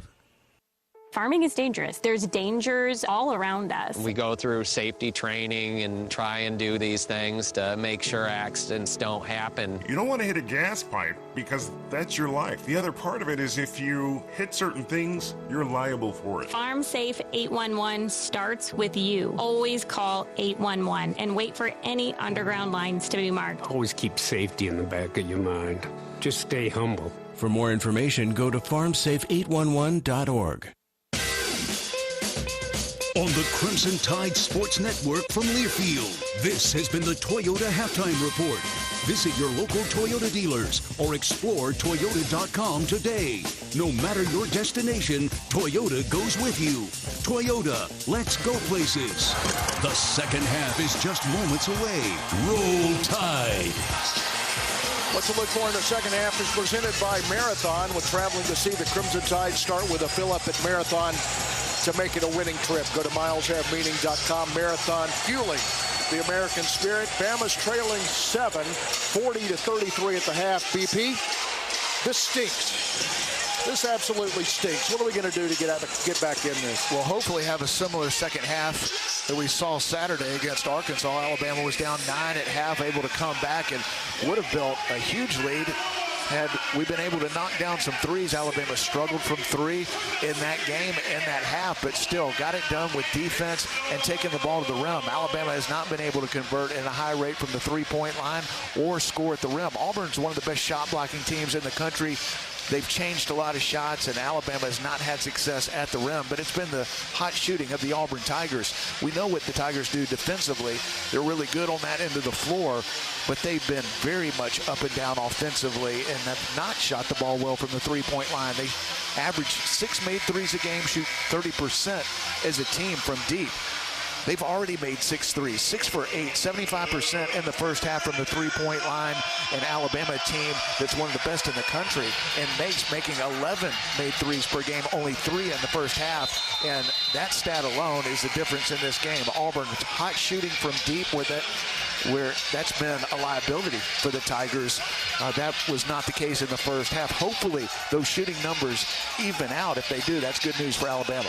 Quinterly will start the second half along with Miller, Bediako, Clowney, and Sears, the 5 on the floor. JQ starting ahead of the freshman Jaden Bradley to begin the second half. Quinterly playing off the screen, goes to Sears, left of the circle. Let's fly for 3, bottom, and that is a wonderful start.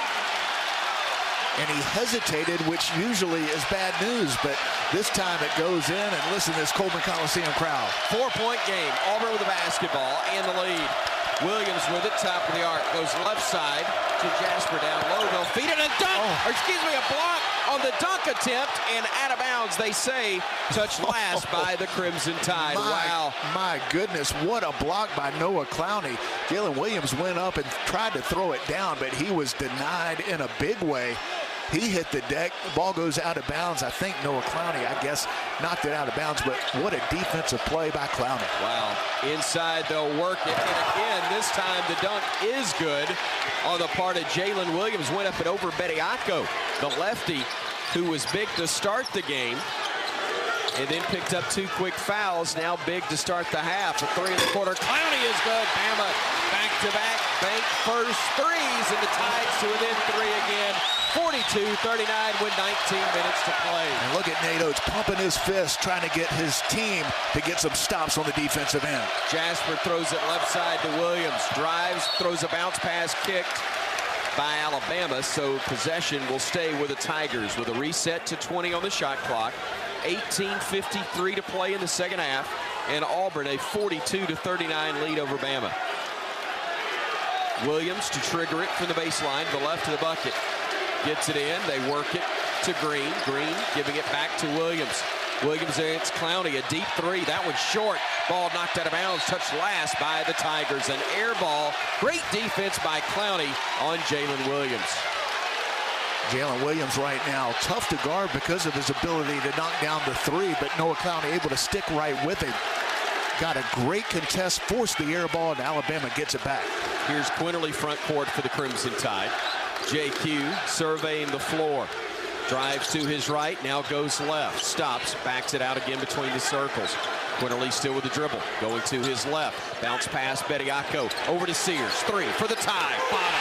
Let's start over. Tied at 42 with 18:20 to play. Alabama struggled from the three-point line in the first half. Here in the first couple of minutes, a perfect 3 for 3 from deep.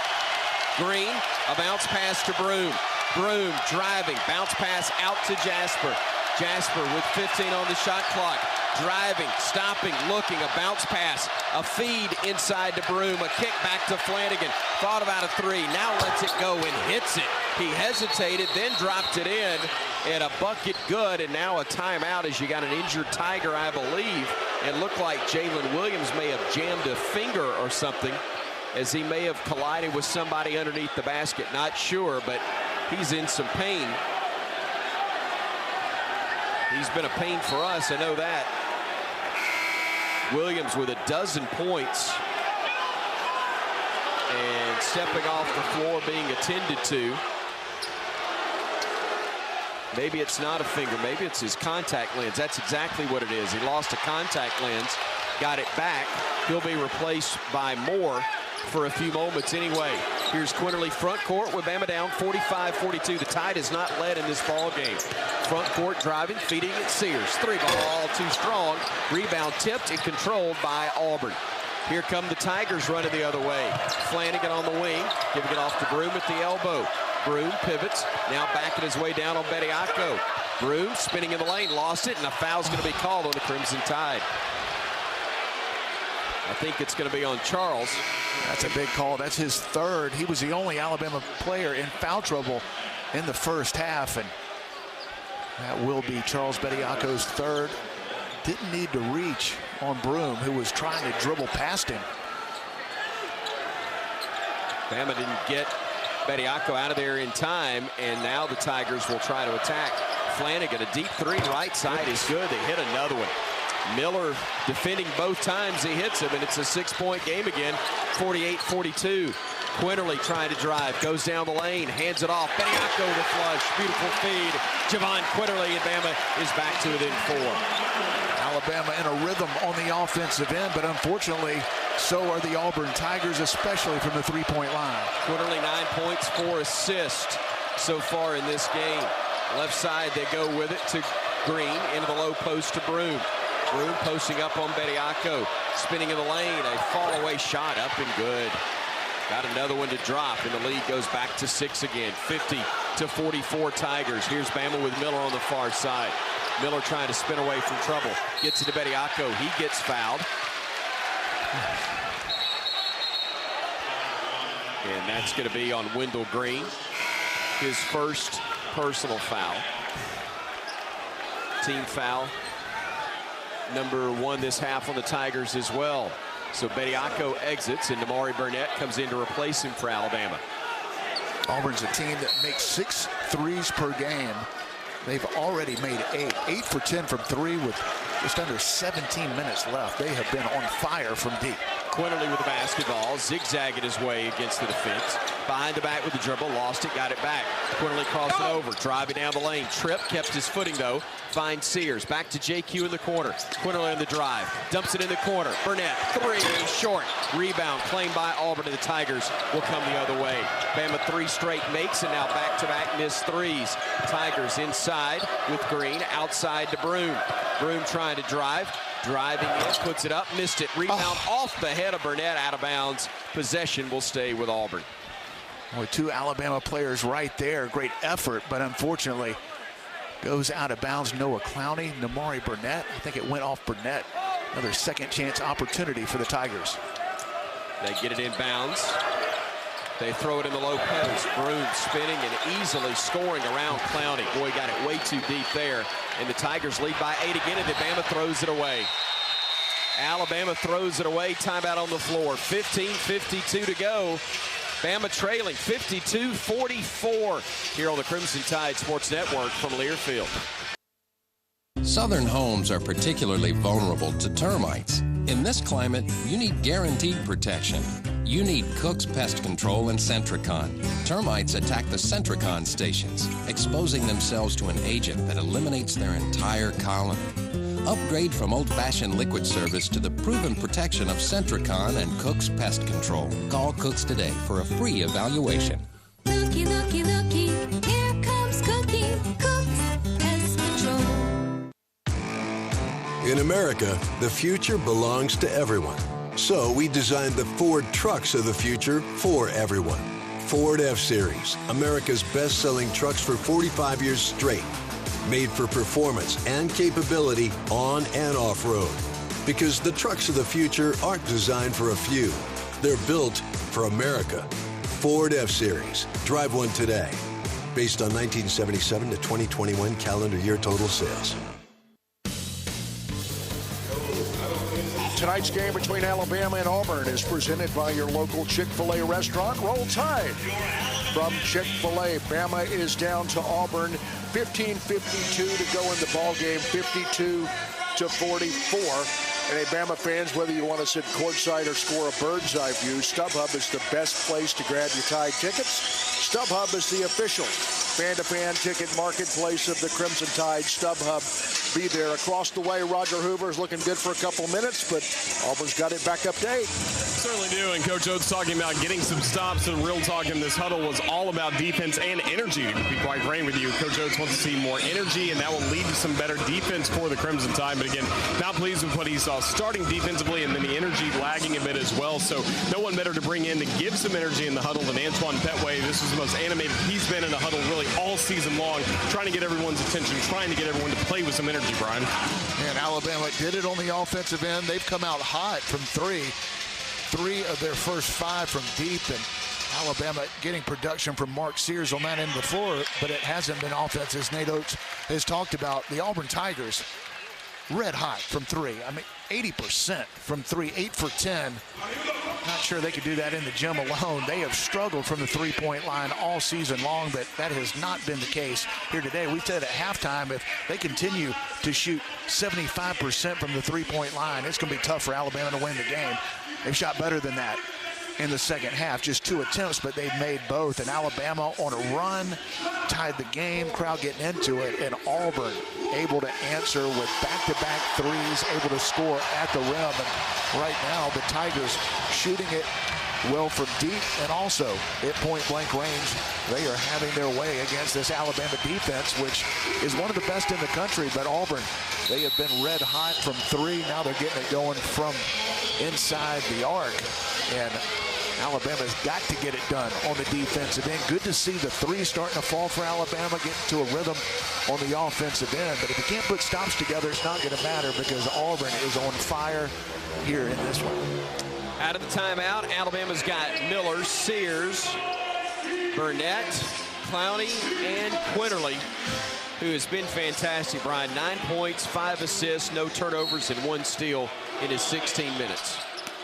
He's played well, and boy, Alabama got it done in the second half defensively against Arkansas. That's going to need to be the case here tonight. Tigers with the basketball, front court to our left, leading Bama by 8. Wendell Green Jr. working against Sears, trying to create a little space, plays off the screen, drives down the lane, then hands it off, and the dunk for 2 by Broom. Great feed, and the lead is back to 10. After Bama tied it up, a 10-0 run, 6-0 run for the Tigers, 12-2. They've outscored Bama during that stretch, but Broom just picked up another foul.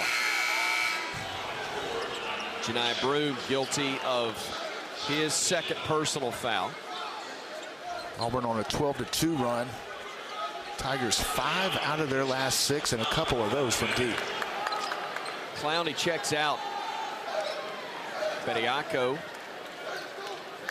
back into the ball game for the Crimson Tide. Inbounds goes to Quinterly. JQ near side Sears. Spins, shoots, misses the 3, and the rebound secured by Flanagan. Gives it to Green, and the Tigers will push it ahead. KD Johnson now going down the lane. Puts it up with the left hand. Blocked by Miller, out of bounds. Great play by Brandon Miller. KD Johnson had an angle, or so it seemed, and then Miller came flying in to block another shot for Brandon. That is his second of the ball game. Need more plays like that on that end of the floor. Auburn playing so well offensively. Alabama not able to put consecutive stops together in a while. Tigers get it to the elbow, and Williams spinning against Burnett. Puts it up, got it to go. Burnett thought he got knocked to the deck. There was no whistle. And Bama will come the other way, trailing by 12 again, matching its biggest deficit. Miller steps into a 3. That's too strong. Rebound tipped out. They're going to get a foul on Auburn. That's going to be on Broom, and that'll be his third. That pass to Brandon, not on target. Had to really bend down, got him off of his rhythm. Missed it badly. Important to make the right pass, but on target, that one was not. Bama fortunate to get it back. Tide will inbound it for the baseline. As the Tigers make a change, they'll get Broom out with his third foul and bring Cardwell, who has 3, back into the ball game. Really need to make some hay with that guy on the bench. An 8-0 run in the last 2 minutes for the Tigers. And a tough guy to stop. Bama lobs it inside to Bediako, who got fouled, and he'll have 2 shots upcoming. I think that's going to be on the floor. Maybe so. I hope so, frankly, because Charles is only about a 40% or less free throw shooter. Got him before he went into his shooting motion. Alabama have to inbound it. Tough to get the ball in bounds against Auburn. They put their 6'11" center, Cardwell, on the ball. JQ backing up as far as he can, but tough to get the ball in. Williams checks out. That was his third foul for the Tigers. JQ trying to inbound it. Got to hurry. Timeout called as Alabama has to burn one right there. Timeout on the floor. 14:47 to go in the second half. It's all Auburn. Tigers leading at 56-44 here on the Crimson Tide Sports Network from Learfield.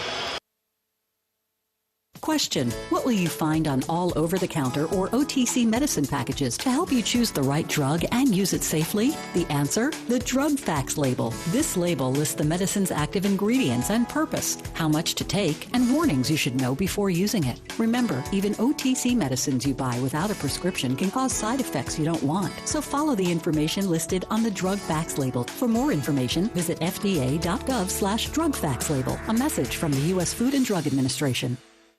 Some of the best sounds you'll ever hear are generic.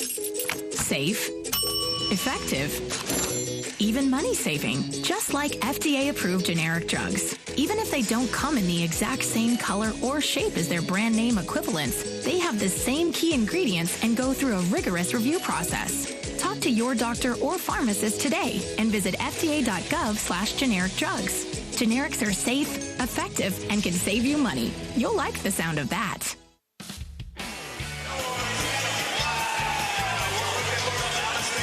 14:47 to go in the ball game. Bama trails Auburn 56-44 in Coleman Coliseum. You can protect your team by getting the COVID-19 vaccine. Remember, an Alabama Tide fans ages 12 and over are eligible. For more information, visit alcovidvaccine.gov. Tom Stipe, Chris Stewart, Bryan Passink. We are on one side of the Coleman Coliseum floor. across the way is Roger Hoover. Well, once again, a similar message from the Crimson Tide coaching staff talking about the energy. It was mainly Brian Hodgson, the assistant coach, who was supplying the energy in that Alabama huddle, talking about now is the time to really turn it up. You know, Auburn has made a run as the Tigers are currently on an 8-0 run. He said now is the time for Alabama to start making its run. So, again, a lot of energy. Coach Oates is now sitting down, diagramming some plays to get this Crimson Tide team going. But once again, Brian, the conversation was all about energy, and it all starts on the defensive end. Yeah, and Alabama not able to get stops, and I thought the first half was bad as far as not being able to get stops. Auburn shot 75% from three, 54% overall, not good enough to win defensively. Well, Auburn has been better than that here in the second half. 64% from the field, 100% 2 for 2 from the three-point line.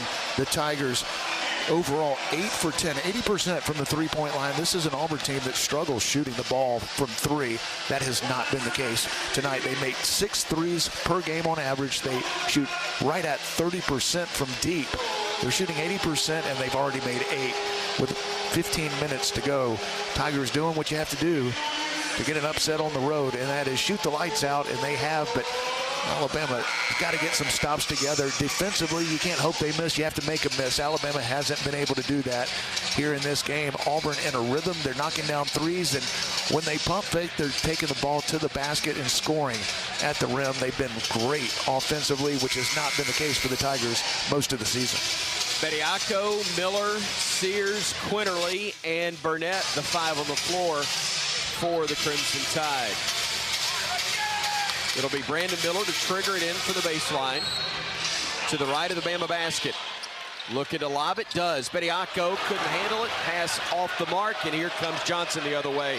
Drive to the rim, wild layup, no good. Deflected into the hands of Sears. Mark coming the other way for Bama. Running down the lane, kicks it in the corner. Burnett all alone, 3, way too strong. Weak side rebound though, Bediako. Back to Sears near side. His 3, no. Rebound far side, claimed by Flanagan. Sears 2 of 6 from beyond the arc. Bama trails by a dozen. Here come the Tigers the other way. They're in no real rush unless they have numbers. Up by a dozen. They'll feed it right side to Johnson. Johnson to Cardwell. A couple of dribbles inside the arc and a handoff to Green. Nearly stolen, poked away. Scramble on the deck, and now a reach is going to be called on. He was going after the loose ball, and just before he did, he apparently grabbed the arm of Wendell Green. What a great defensive play initially, and in an effort to get the loose ball, gets called for the foul. Alabama frustrated with their inability to knock down open shots. Made some early here in the second half, but not able to get the steal, and 2 open opportunities from 3 on the previous possession. Neither go down. Burnett checks out, replaced by Rylan Griffin. Cardwell hands it off. Green puts up a jumper that's no good. Rebound fought for and claimed by Rylan. Gives it ahead to JQ, weaving his way through traffic. Quinterly, left side Miller. Fakes a 3, drives, spins away from traffic, gives it out to Griffin. Rylan to dribble and a handoff to JQ. Deep 3, near side, in and out, no good. It was halfway down. Griffin had his hands on a loose ball, though, couldn't secure it, and it goes out of bounds off the Crimson Tide. Mercy. That 3 from JQ was halfway down as it rimmed out, and then Griffin narrowly had the loose ball, but couldn't secure it. Got to keep fighting, and it starts on this end of the floor. Frustrating game for Alabama on both ends, but want to claw your way back in. Got to put some stops together. Alabama's been able to put a couple together, but some missed opportunities offensively. Williams drives to the left wing to Cardwell. Now up top to work it before going back to Johnson. He'll drive underneath, has a pass deflected, stolen away. Griffin with the basketball. Rylan bringing it ahead, going down the lane, dumping it off. Bediako the catch in traffic, counted. He got fouled, but there was no whistle. That's a big make, though, for Charles Bediako to cut the lead for Auburn down to 10, and the crowd trying to rally the home team again. Auburn front court with Green, giving it off right side, Flanagan. Flanagan cut off, brings it back to the wing. He'll get into the lane, little 8-footer is good. A tough shot again from Alex Flanagan, and the Tigers have made it 58-46. Bama underneath, whips a pass, Quinterly, all alone, 3 ball, no. Rebound fought for, and Williams claims it for Auburn. some dead-on looks. Bama just can't get to drop. Now Johnson on the far wing. Up top, they'll work it. Gives it off on the drive. Green throws a lob, and a push-off is going to be whistled on the Tigers. That's on Cardwell, and that is his fourth. Alabama won for their last 8, and not many of them have been contested. Getting some good looks. Fortunately, putting a few stops together. Auburn not scoring at quite the rate they were earlier in the half, but Alabama with some wide open missed opportunities from deep. Jaden Bradley into the game for Alabama, replacing Quinterly. Jaden working against KD. Works to his left, nothing there. Spins back to his right. Now goes left. Got cut off, throws it away. Stolen by Williams. Bounce pass ahead to Flanagan, goes in, lost it on the way up, and then Auburn had it but lost it. It's because it was knocked out of bounds by the Crimson Tide. That was really good defense by Auburn and a mistake by Jaden Bradley.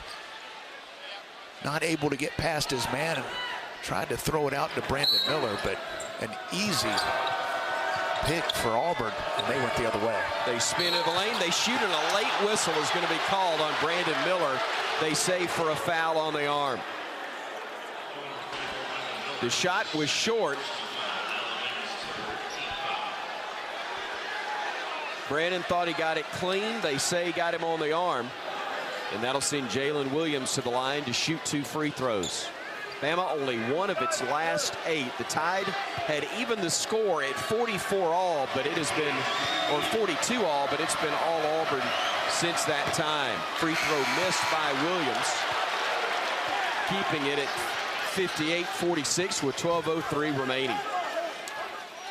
The good news is, with Alabama's pace of play, they could get back in a game pretty quickly. But as it has for most of the season, it starts defensively, and Auburn has not cooperated. They have been so good on the offensive end. Every time Alabama's done a little something offensively, they've answered, especially here in the second half. Williams gets 1 of 2. He'll exit the game, and Moore comes in to replace him for the Tigers. Bama's got Miller, Bradley, Griffin, Clowney, and Sears as the 5 on the floor. Mark working left side, back to Clowney, top of the arc, 3-ball, short, rebound, tipped and controlled by Auburn. They'll flip it ahead to Johnson on the left wing.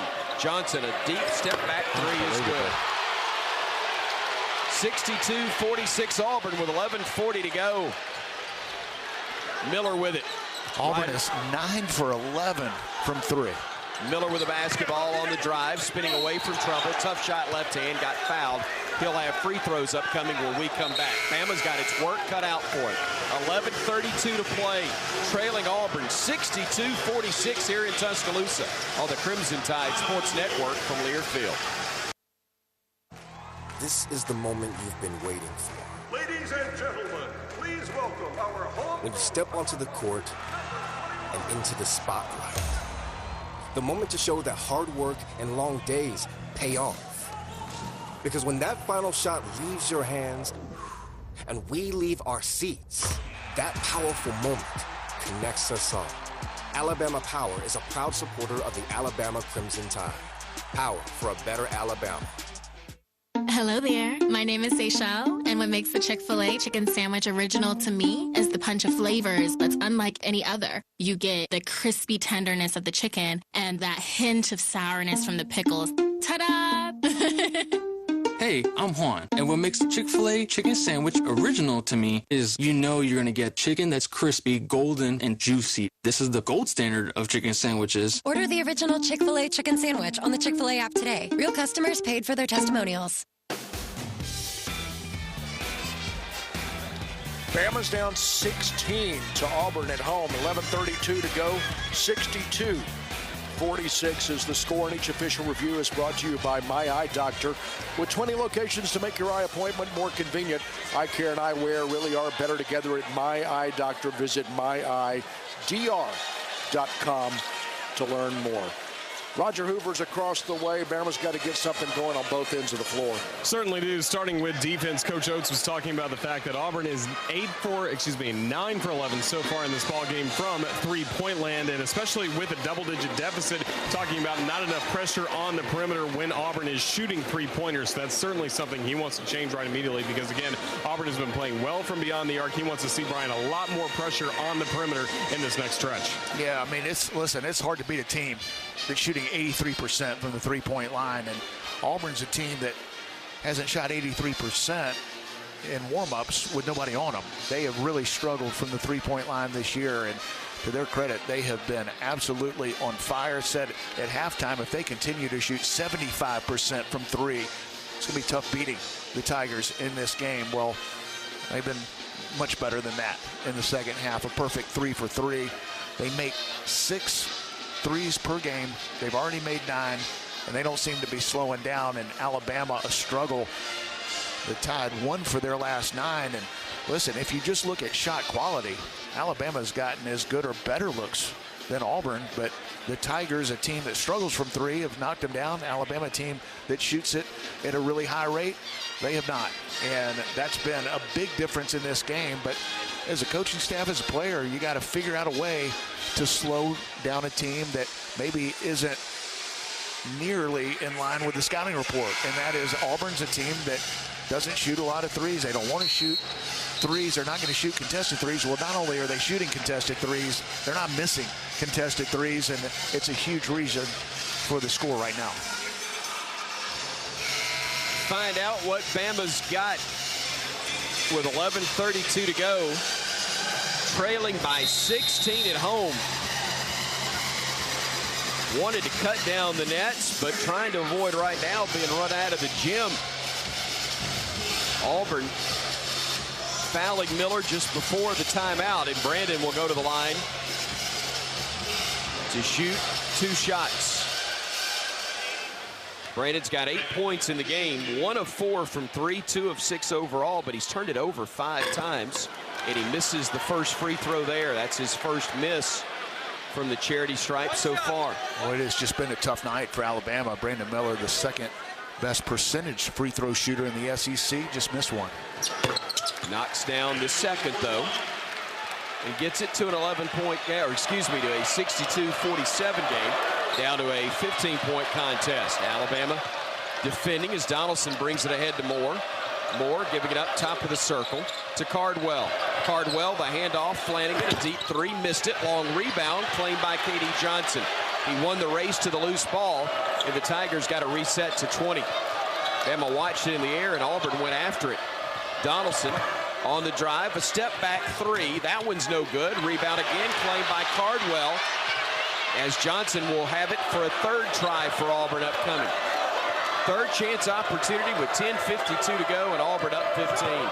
Johnson inside the arc, had it blocked from behind, but they'll call a foul on Rylan Griffin. 3 opportunities for the Tigers. Well, Alabama not showing a lot of signs of coming back in this game. Finally, Auburn misses a couple threes. They haven't done that here in the second half. Still plenty of time to do it, but boy, judging from that defensive possession, it is going to be tough here the last 10:49 to get back in this one. They'll try to not bleed the clock. You can't do that anymore, but they will not run unless they have to, or get the feel like they've got a real opportunity as Johnson hits the first free throw. Sears in, Griffin checks out.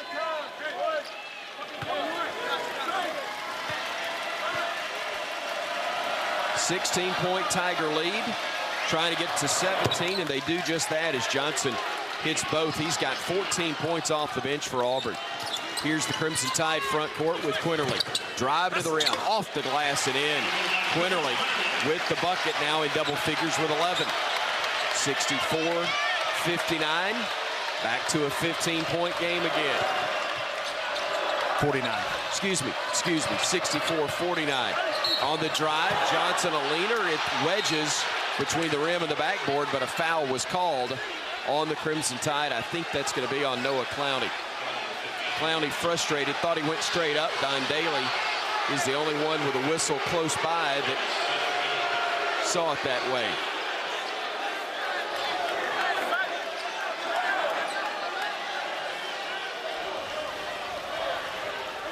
64-49.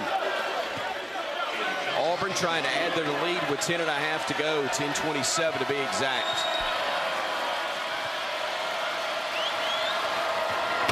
Free throw up and good.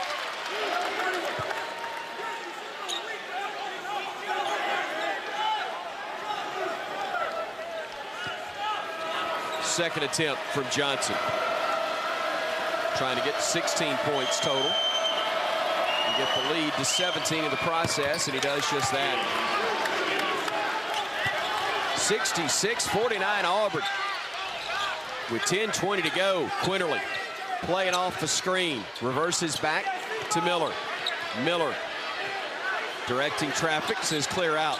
Gives it off. Quinterly, left side, three. Halfway down and popped out. Wow. Story of the night. We've had at least 3 do that. The three-point line has, and it's been on both ends. Auburn was just at 80%. They missed a couple, got it back, got to the free throw line. Alabama can't buy one from deep. Johnson, near side, trying to play off the screen again. Goes left, gets into the lane. Weaving through traffic, backing it out at 4. At 3, throws at the low post at 2. A jump hook did not hit the rim, and it's a shot clock violation. And Brandon Miller screaming that Cardwell was in the lane for more than 3 seconds. Have to go get it, guys. Gonna have to go get it. 66-49 Auburn with 9:38 to go.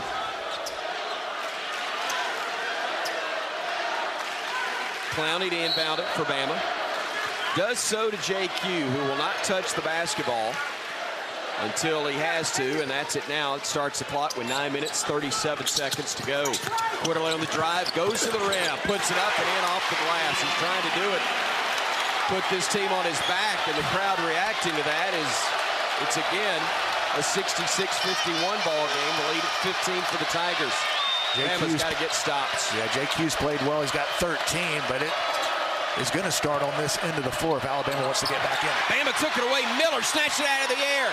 Miller driving the other direction, going down the lane. Got bumped, no whistle. Needs help. Looks, gives it off. Quinterly all alone. 3. JQ getting going. Another bank first 3. Timeout Auburn with 8:58 to play, and Bama back to within 12. Alabama finally put some stops together, and huge plays by Javon Quinterly put a little pressure on Auburn. They were feeling pretty good, up 17. Obviously, it's still in really good position, but JQ making a couple of plays offensively. But boy, Auburn would love to trade baskets, and that's been the case when Alabama's made runs. But right now, getting a couple of stops, and JQ starting to heat up. I think Auburn made this a full timeout, although it is not the media timeout. They did indeed take full timeout. We will keep it right here with 8:58 remaining. 66-54. Auburn with a lead. They have not had a field goal in the last 2:48, but they have had trips to the free throw line.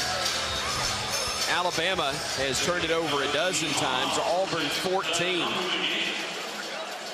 But Alabama only, wow, forget only. Auburn with 30 rebounds to just 19 for Alabama.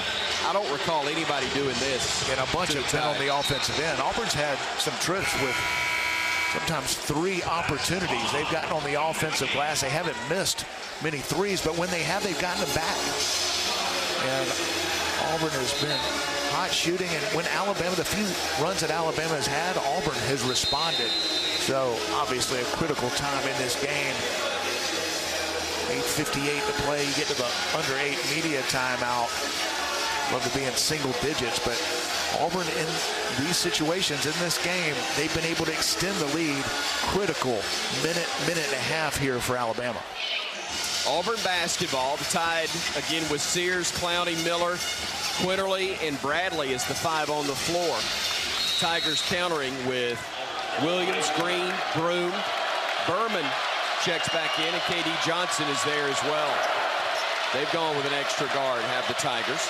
Broom with it up top, dribbling right, handing it off to Williams.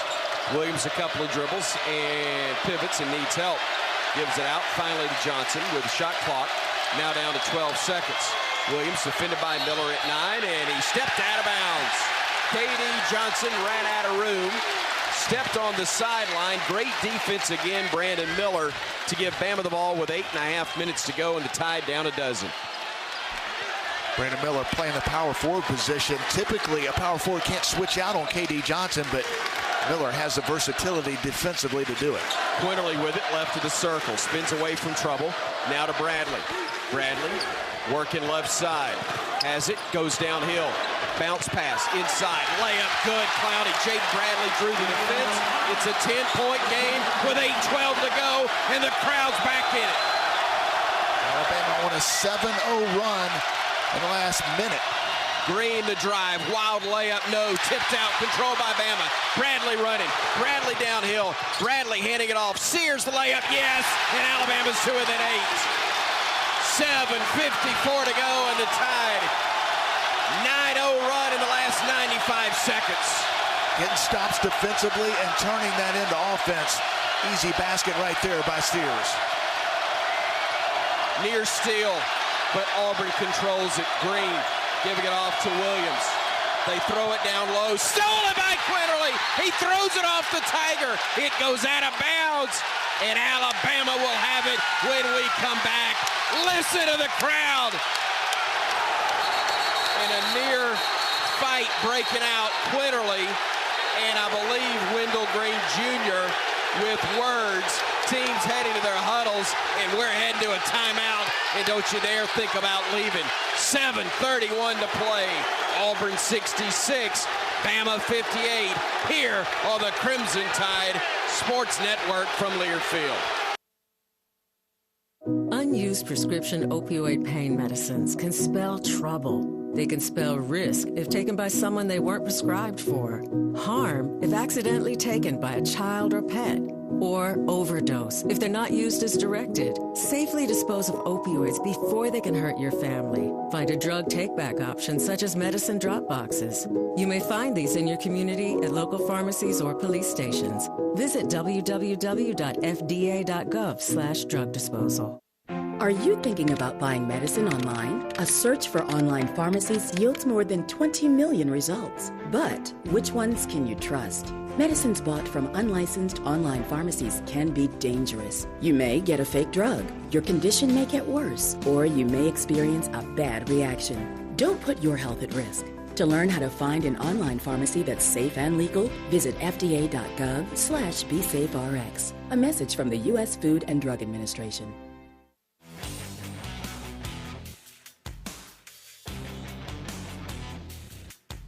.7:31 to play in the ball game. Auburn leads Bama 66-58, but it's going the other way. Best move of the game is brought to you by Old Dominion Freight Line. Old Dominion Freight Line works hard to be the best in the game and proud to support the Crimson Tide. BP, best move of the game. Well, Javon Quinterly taking the ball to the basket, knocked down a three. Also getting stops. Right now, Alabama on a 9-0 run. Auburn hasn't scored in almost 3 minutes. It's been defense leading to offense for Alabama. Judd Jones coming over to talk to television.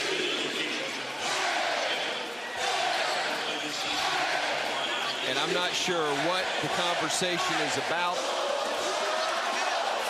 There was a review.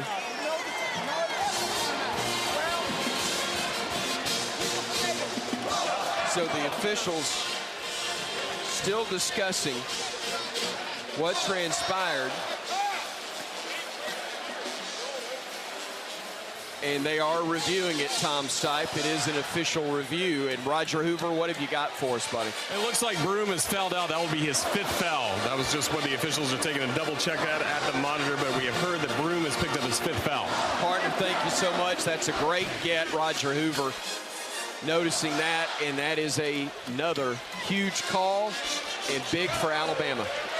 Real quick, want to give a shout out to Matt Moses, who's listening at UAB. He's recovering in ICU, had surgery. He's a big Alabama basketball fan, listening to the Crimson Tide Sports Network, watching the game. So just want to let Matt know we're thinking about him, praying for him, and hopefully he's feeling a little better as Alabama's on a roll. Hope that is indeed the case. We know Alabama's on a roll, and hopefully will continue to keep rolling. 7:31 time left, 66-58.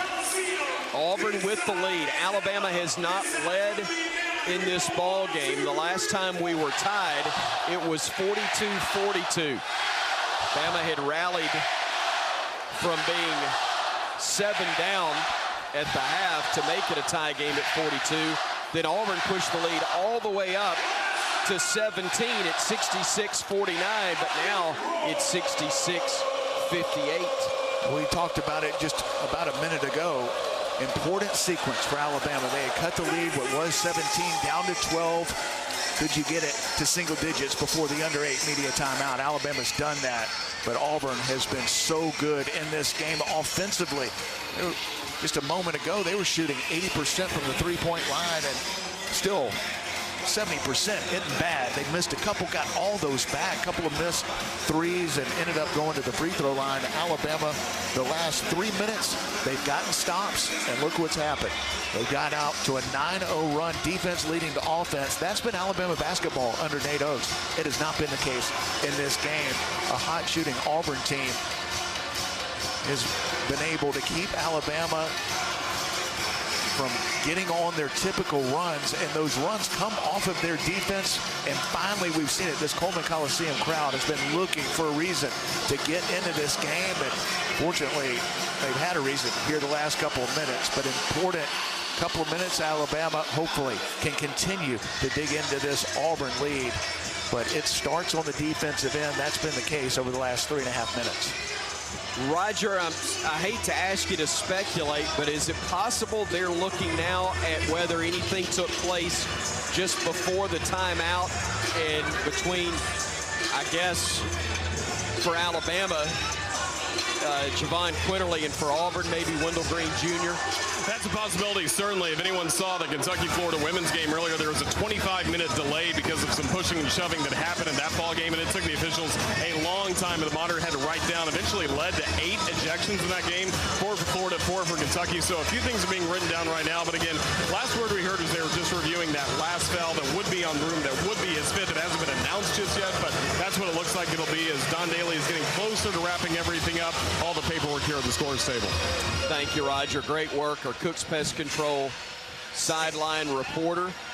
And again, a crucial moment in the momentum leaving, it seems, at the moment, or it could, Bryan. It actually could work to Bama's favor because they expended a lot of energy with the comeback so far. Maybe you get a chance to take a deep breath, rest back up, and then go with your second wave. I like your line of thinking better than what I was feeling. I think Nate Oates wants his team back on the court to keep things going. Last 3 minutes have been the best 3 minutes for Alabama in this game. 9-0 run, finally putting some stops together, energy in the building. And Roger mentioned that 25-minute delay. We do not need anything like that. Want to get these teams back out on the court, and hopefully Alabama can continue the momentum. Well, we've got plenty of time. Why don't we pause 10 seconds for station identification here on the Crimson Tide Sports Network.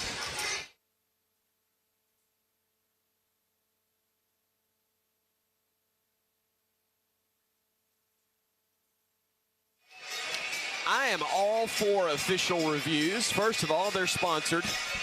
Second of all, you want to get it right.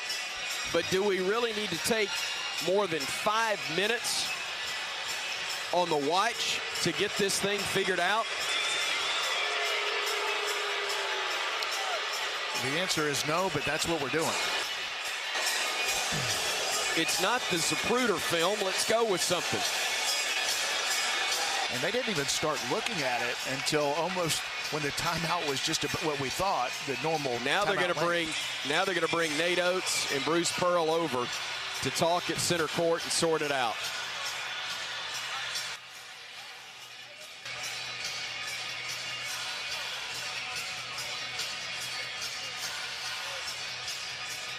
officials are gesturing both ways. You know, that's a tricky situation because players are coming off the bench because it's a timeout. Right. Now, there was pushing and shoving, but guys are out on the floor regardless. But I didn't see any punches thrown. Did you? I didn't see anything like that. Roger, have you got anything? I'm sorry. No, didn't get to see anything. I was trying to relay a quick message to Tom Stipe about when the decision comes in. Hopefully we'll be able to listen in to the official explanation of Tony Giles in just a moment. Thank you, partner. So they are discussing it. And let's see which coach is more upset. Neither one seems overly angry. And they're still talking it over. And now let's listen in. Cheat sheet, Tom Stipe. All right, the initial foul was on 4 white. Initial foul was on Janai Brew. 5 red, we'll shoot a 1-and-1. 1-and-1 upcoming for Quinterly. Ball became dead. We had double dead ball contact technical fouls on 5 red and 1 white. They're offsetting because they're in the dead ball period. No free throw. Then we've got 3 for Alabama, 14 for Alabama, and the gentlemen in the black street clothes from Alabama are all ejected from the bench area, coming out and participating in the scrum. Leaving the bench. 3 red, 14, and a gentleman in the street clothes, and he'll be over here. We'll find him. I don't know if it was a staff member. Nate Oates is livid because Charles Bediako has been thrown out of the game for leaving the bench, but they were coming over because it's a timeout. Nate is really hot. Come on, Bama fans, best fans in the nation. Keep the energy cranked up. Come on, make some noise. Stay on those feet. Let me see them shakers in the air. I don't think Bruce is that happy either, but that is a huge call because Charles is the anchor of your defense on the interior, and it looks like he is going to be out along with Rylan Griffin. Roger, you got anything? I heard offsetting technical fouls on 5 red, so Javon Quinterly 1 white. That would be Wendell Green. And I think they threw Rylan Griffin out too.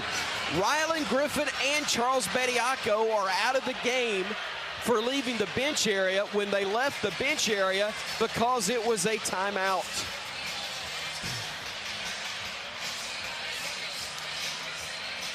They went to the other end of the floor. But, man, those are 2 big losses, Brian. It's great that Bama's got depth, but they don't have as much right now. And listen, Rylan Griffin was a star against the Auburn Tigers in the first matchup in Auburn, and Charles Bediako is the most important interior defender. So that is a huge call going against Alabama.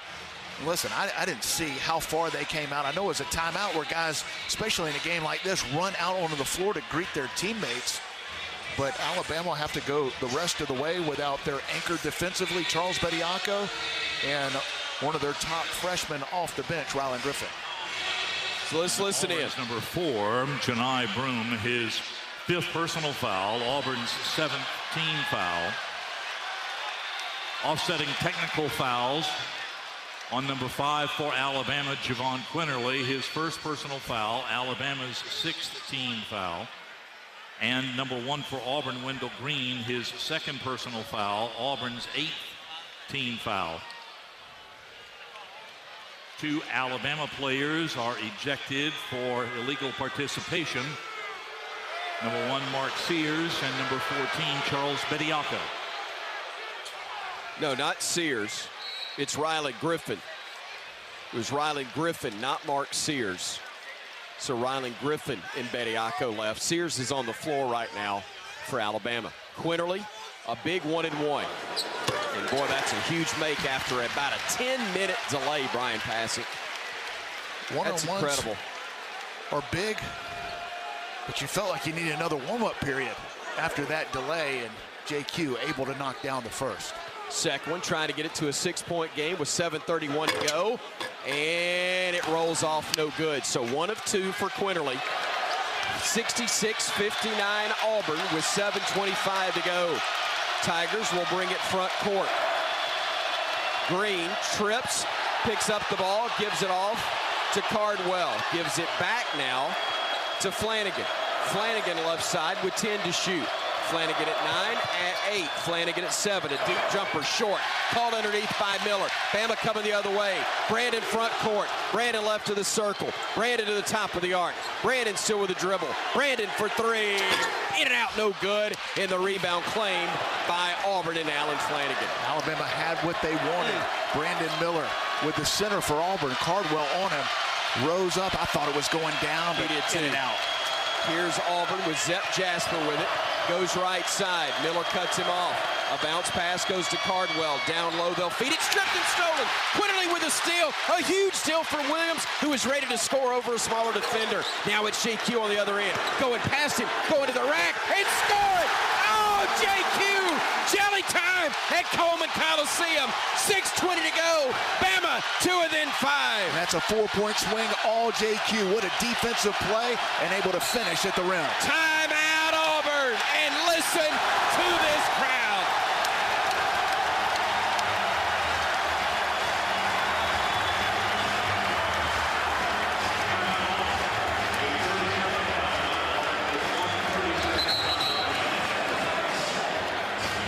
A 30-second timeout called by Auburn with 6:13 to go. In Bama, a 12-0 run in the last 3:18.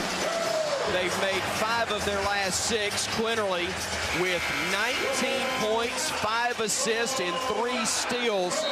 And wow, that was a 4-point swing because the Tigers had the matchup they wanted.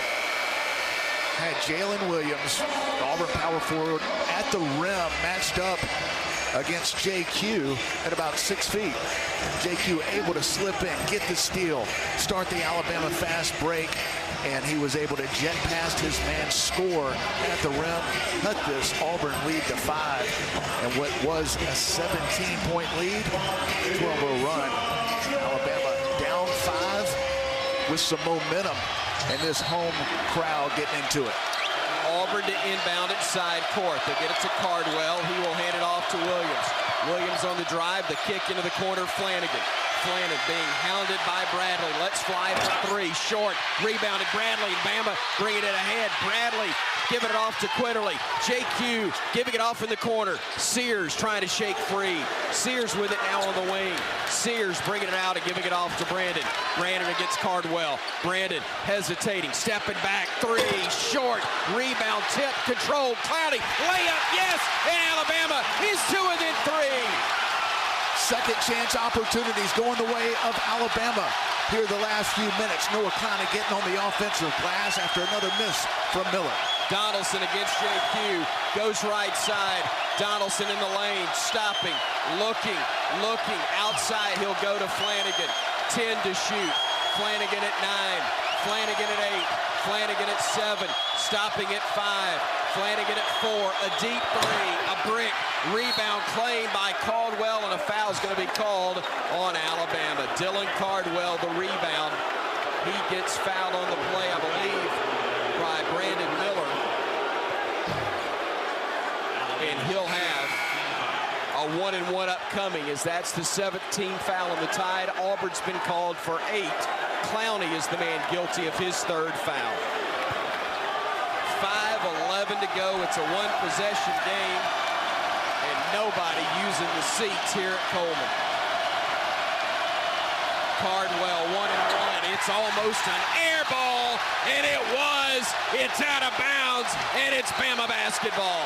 Cardwell, a 30% free throw shooter, did not draw iron. Alabama with a chance to tie it with a 3. Bama rolling offensively and getting stops. JQ with it front court. Quinterly, left side, Miller. Miller to the top of the arc. Miller working against the defender, Williams. Miller left side, crossing over, going baseline, getting underneath. Foul on the floor. He will have 1 plus the bonus coming up.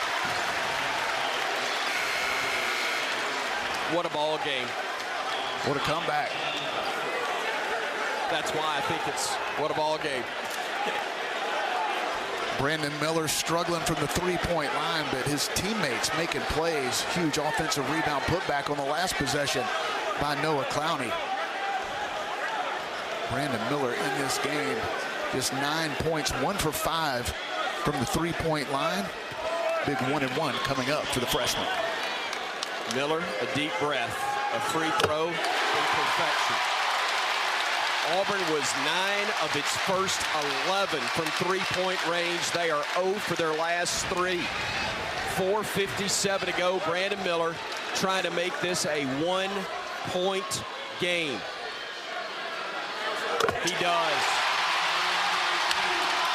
Wow. Wow. Front court with it is Green. Playing off the screen. Green working against Clowney. Gives it off to Johnson. Johnson back out to Green. Green working against Clowney. Stopping at the elbow. Goes downhill. Kicks it into the corner. One more to Johnson. Into the low post to Green. Lays it up and got it to go. Nice feed from K.D. Johnson to Wendell Green Jr. And that ends a 16-0 run in the last 5 minutes for Bama. Now the other way is the Tide. On the far side, it's Bradley. 3-point game. Jaden on the drive. Leaner, no. Rebound tip. Knocked out of bounds by Auburn. Bama gets it back with 4:17 remaining. Again, trailing by 3. Good move by Jaden Bradley, not able to get the floater to go down, but Noah Clowney won't get credit for the offensive rebound. But because of the effort, putting pressure on the Auburn Tigers, going for the loose ball, they knock it out of bounds, and Alabama will have a chance. Second chance with 20 seconds on the shot clock. Auburn, one of its last 7 from the field and 5 turnovers in the last 6 minutes. Bama to Sears in the corner. Sears cross it over, going baseline. Gets to the right, lays it up and in. And it's a 1-point game again. Auburn with the ball in the lead with 4:05 remaining.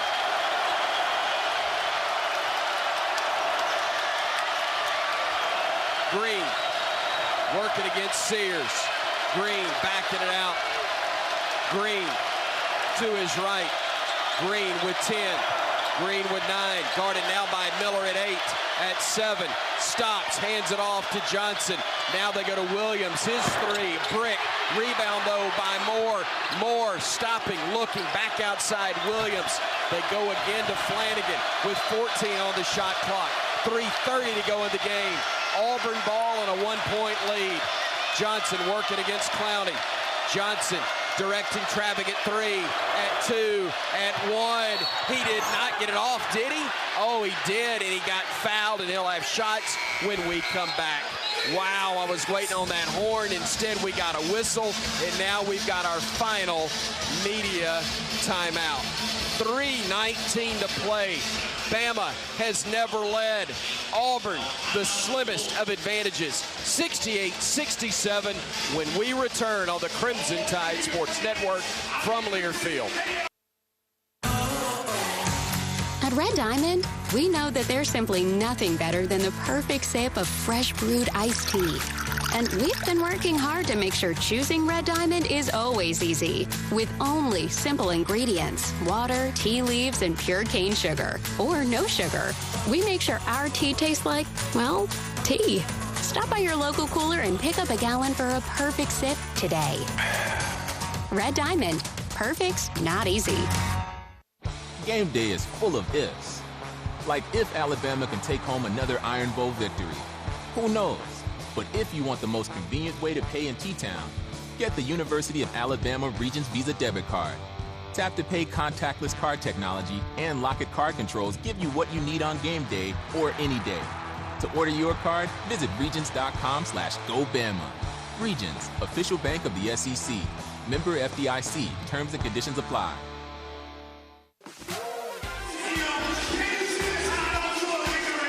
Tonight's game between Alabama and Auburn is presented by your local Chick-fil-A. Roll Tide from Chick-fil-A restaurant, 68-67. Auburn still on top, 3:19 to go, but Roger Hoover, Bama's got Auburn on the ropes. Certainly do, and the next thing for the Crimson Tide to do is rebound, according to head coach Nate Oates. He talked about the importance of, without Charles Bediako there, Alabama has really got to work hard on crashing the boards, all 5 players, finding their way to the Crimson Paint. He wants to see rebounds more than anything right now for the Crimson Tide. Alabama's been out-rebounded in this ballgame at 34-25, but that was the first thing he said when he sat down. We have to rebound. We're playing a little bit smaller without Charles Bediako. It's time to win some tough rebounds against a very good Auburn team, Brian. Yeah, it's been 11 offensive rebounds for the Tigers, leading to 13 points, and they're leading second chance points 13-8. That's usually a category that Alabama dominates with a chance to get 2 more as Katie Johnson will go to the line. Alabama not able to close out the defensive possession, but what a run for Alabama. Currently on an 18-2 run over the last 6+ minutes. Getting it done defensively, getting out and running. Javon Quinterly leading the way for Alabama. He's got 19 points, but he's got some help. It's been Noah Clowney with 14 points, 6 rebounds. Mark Sears with 14. Most of his damage coming here in the second half. But talked about if Alabama could get stops, get out and run, they could get back in this game quickly with their pace of play. They've been able to do that. But now it's winning time. 3:19 to play, 1-point game. Auburn chance at the line to extend it. But Alabama, boy, just 5 or 6 minutes ago, you didn't think you'd be in a 1-possession game, and Alabama has done it with defense and starting to heat up on the offensive end. Be sure and stay tuned after the game for the Regions postgame show with Bama coach Nate Oates. Don't forget you can get your University of Alabama Visa check card from Regions. Visit regions.com/GoBama to order yours today. See, Stu, you heard the man. It's winning time. Trying to get it done, partner. Brandon Miller, Jaden Bradley, Noah Clowney, Mark Sears, Javon Quinterly. The 5 on the floor for Alabama. Trying to win an outright SEC title for the second time in 3 years. Already assured of no worse than a share. A victory here, they would ice it, or a victory Saturday in College Station. Man, it would be sweet to get it done tonight. Auburn trying to prevent it. Johnson, the free throw. Johnson, the miss, and the lead stays at 1. Katie Johnson, a 70% free throw shooter. Can't assume he's going to miss here. They've gotten a bunch of offensive rebounds, many of those in the second half. Got to have 4 guys in the lane blocking out. 3:19 to go. Johnson, brick, rebound tip, saved by Auburn. It was Moore who got to it first, and the Tigers get another chance. Johnson, a reach is called on Alabama, and he'll get back to the line for another 1-and-1. Oh, the 19th foul of the Tide as Bradley just got called for his 3rd. 3 opportunities for the Tigers. Alabama not able to close out this defensive possession. The Tigers missed a 3, got it back, got to the line. And a free throw off an offensive rebound. And Katie Johnson this time capitalizes on the 1-on-1. Wasn't even close to missing that one. He's a 70% free throw shooter on the year. Takes a deep breath, trying to get the lead back to 3. 3:13 to go, and he got the friendly roll there. He's had a heck of a game. Johnson with now 18 points, and Bama trails by 3, 70-67. Quinterly to Sears. Sears center of the floor. Sears crossing right. Back to Miller, top of the arc. Trying to drive. Spinning in the lane. Tough shot. Wouldn't go, but he's fouled. And now Brandon will go to the line to shoot a pair. Brandon Miller not shooting the ball well from 3. He's one of the best 3-point shooters in college basketball, but just 1 for 5 in this game.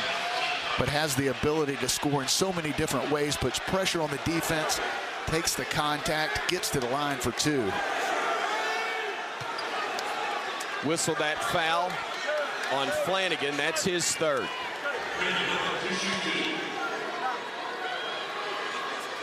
First one's perfect.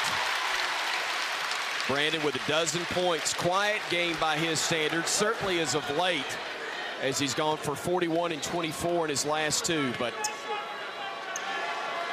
trying to help Bama claw back, and he does make it a 1-point game again. 70-69. 2:55 to go. Everybody on their feet.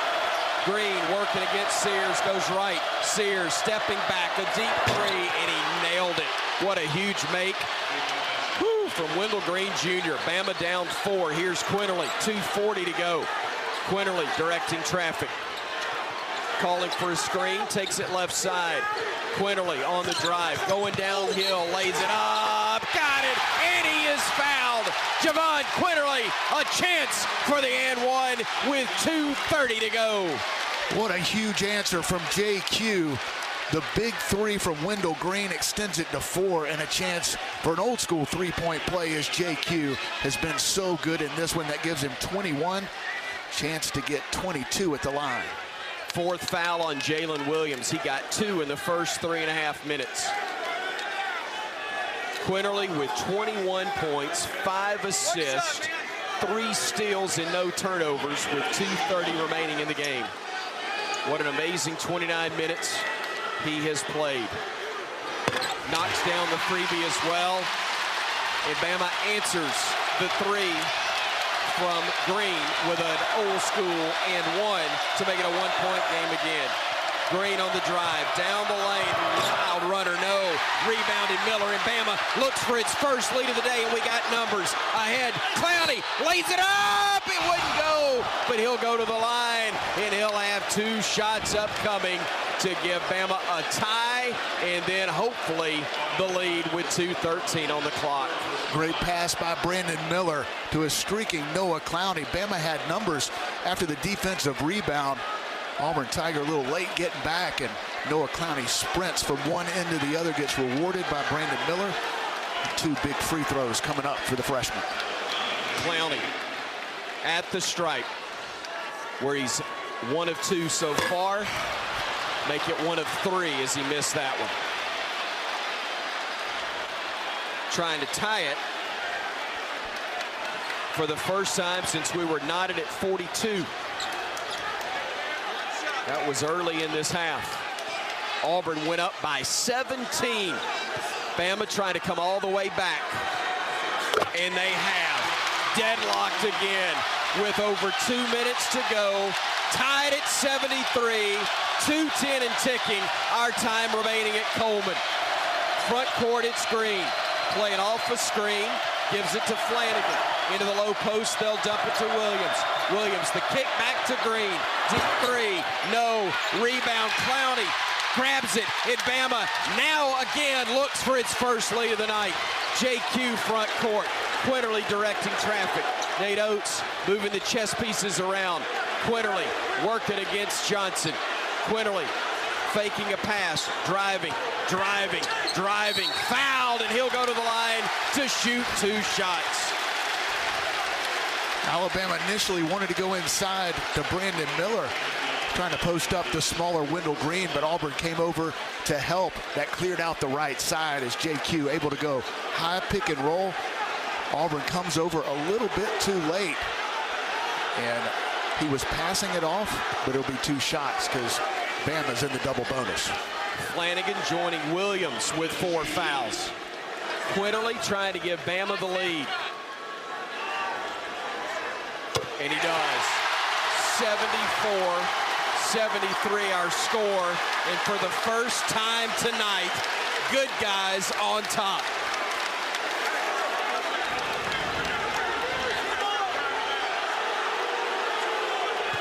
Trying to make it a 2-point lead.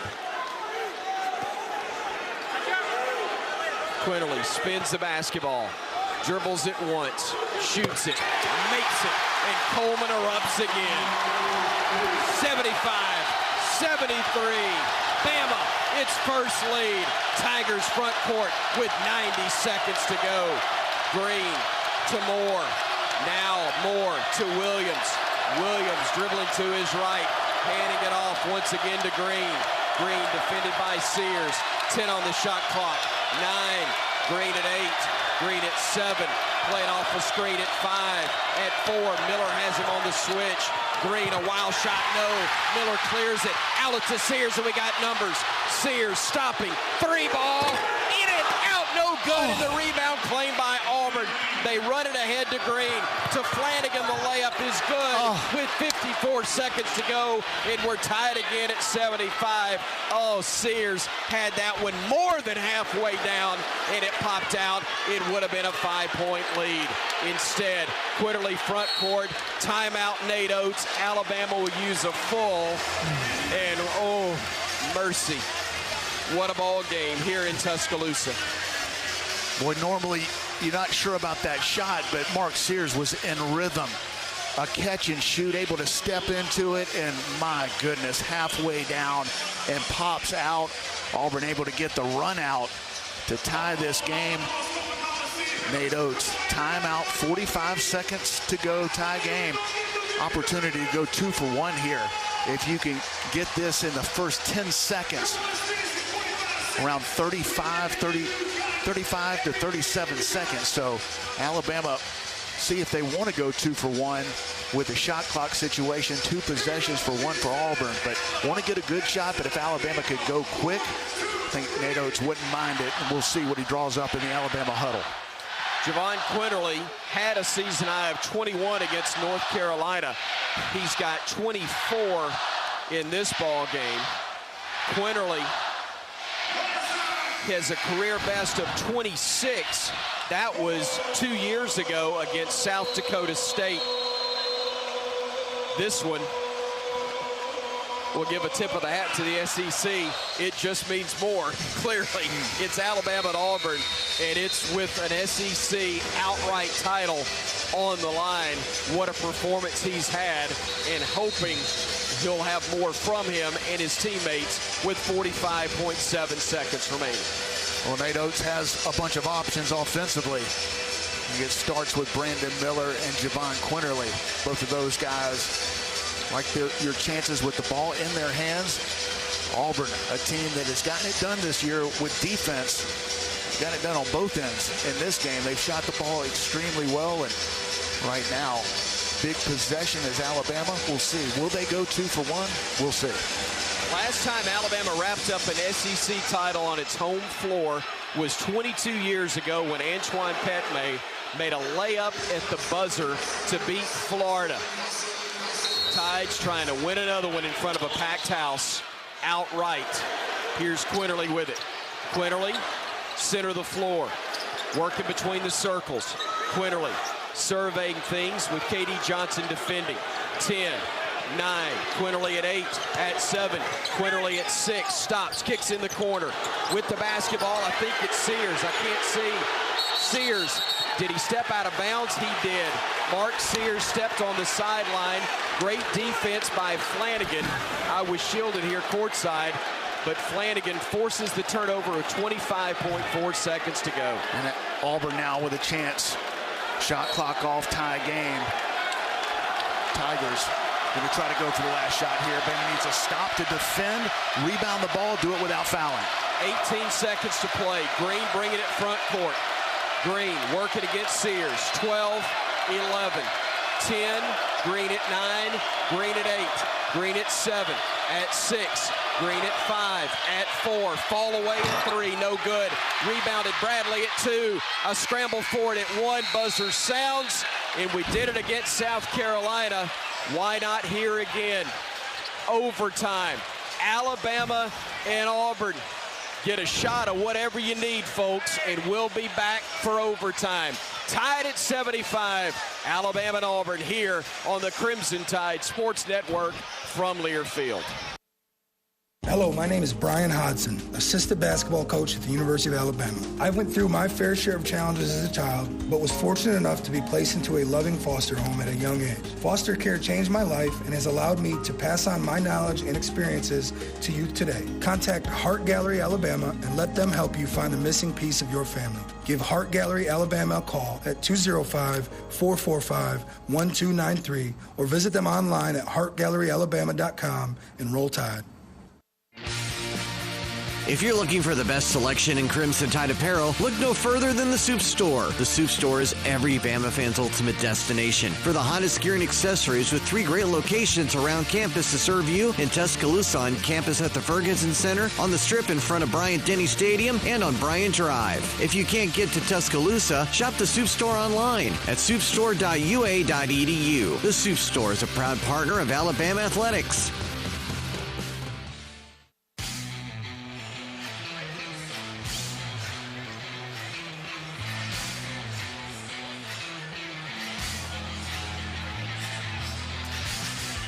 Well, if you just joined us, you hadn't missed a whole lot.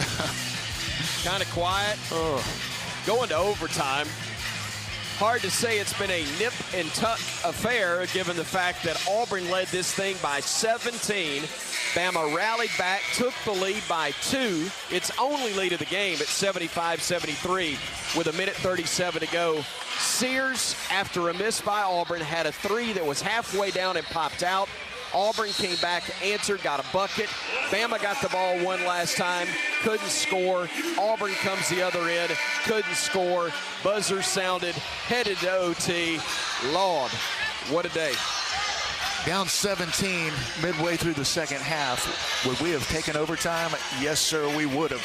So happily playing an extra 5, Alabama able to battle back against a hot shooting Auburn team to force overtime. And you've got Charles Bediako, Rylan Griffin out of this game. Said they left the bench during a little bit of a heated exchange during a timeout, but foul trouble favors Alabama, as you've got Janai Broome out with 5 fouls. Williams, Flanagan, Cardwell all for Auburn with 4 fouls. Another jump ball. Clowney will jump for the Tide, and the tap is controlled by Alabama. Front court to our right. Bradley will bring it ahead. Bradley looking for Miller. Instead will drive. Gets to the rim. No, hands it off. Clowney the dunk. Alabama takes the lead. The first trip down the floor in OT. What a play by Jaden Bradley. Rejects the screen, goes with the left hand. The defense, couple of Auburn defenders come at him. Leaves it for Noah Clowney for the easy dunk. Green in the lane, stopping, shooting, missing. Rebound tipped out, scramble. Quinterly's got it. Quinterly weaving through traffic. Looks left side. Sears, 3. Bottom! Bama by 5. 4:20 to go in OT. And a wonderful start for Alabama. That's the same exact shot Mark Sears had with about a minute to play. That one went in and out. This time it goes down. Green right side, kicks it into the corner. Green to Moore, and they're going to call a foul away from the basketball. Let's see. Oh, mercy. Bama's about to get a steal going the other way, and they call Jaden Bradley for a hold away from the basketball that didn't have anything to do with the play. And that's 4 on Jaden. Oh, my goodness. What a huge play. I didn't see the foul. Could have very easily been the case. It was nowhere near the play as Brandon Miller stepped in the passing lane. And instead, what a tough call. Flanagan to the line for 2. KB Burdett with maybe the biggest whistle of the game. Flanagan free throw up and good. And that cuts the Bama lead down to 4 with 4:02 to go. Man. 4th foul also on Bradley. Jaden hadn't scored, has 4 assists, 4 fouls. Flanagan a deep breath. The lefty hits them both. And it's a 1-possession game again, 80-77. Bama the ball in the lead. Jaden will bring it front court for the Tide. Surveying the floor, gives it off to Miller, top of the arc. Brandon driving right. Brandon stepping back, lost it, got it back. He thought he was held. There was no whistle. Miller looking left side on the drive. Stops. Cleaner. No. Rebounded his own miss. Put back. Yes. What effort from Brandon Miller. Stayed with it after the miss. Put it back in. Bama leads again by 5 with 3:33 to go. The effort and strength to go back and get it and knock it down. Flanagan deep 3. Yes. What a play from Allen Flanagan to answer, and it's down to a 2-point game, 82-80 with 3:15 to go. and a foul away from the ball. They're going to call Clowney or Miller. They got Miller with the push-off. It was the right call. He was frustrated that he didn't get the call on the previous possession. He's arguing with the official, but you can't extend your arm like that. And, boy, Auburn making big plays, and that was just a mistake by Alabama's star freshman. Third on Brandon to go with his 15 points. 3:08 to go. Bama by 2. Auburn with the ball. Flanagan on the drive. Gets in the lane. That's going to be an offensive foul on Flanagan. And he's out. Is that 4 on Flanagan? His 5th, partner. I mean 5th, excuse me. Great call. He's out. And it was going to be either he or Jaden Bradley, and they got the call right.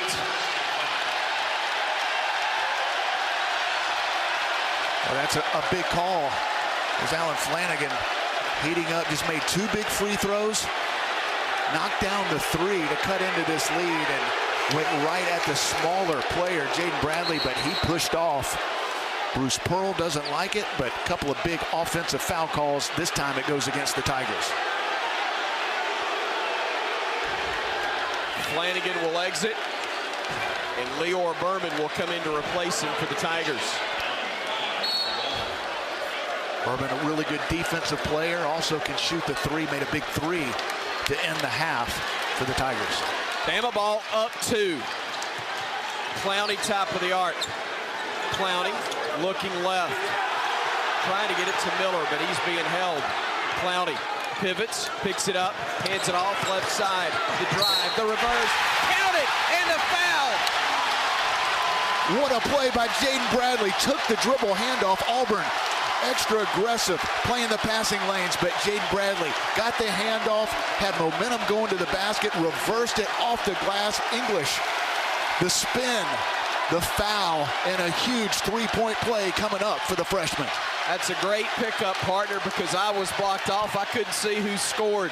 He slid all the way to the corner after he made the bucket, and I was blocked off by the Bama fans standing on the front row, and I don't mind it at all. What we do know is Bruce Pearl is working himself into a froth as Jalen Williams has fouled out. And how about Jaden Bradley? Gets the stop defensively against Flanagan, who pushed off. It was great footwork by Bradley on the defensive end to force the offensive foul, and this time takes the contact, and what a difficult shot. He left from the left side of the lane, finished on the right side, took the contact, put spin off the glass, and in.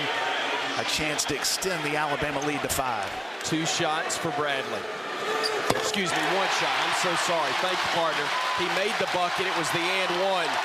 And with 2:45 to go, it's 85-80. Bama does indeed lead it by 5. Johnson far side, driving, getting downhill, lost it on the way up. They're going to say Quinterly reached in and got him on the arm in the process. I don't know that he did, but Johnson certainly sold it as though it happened. The Auburn guards do a great job of drawing fouls. JQ reached in, not a ton of contact, but both KD Johnson and Wendell Green, they force the issue, get to the free throw line, and KD Johnson with 2 big ones coming up.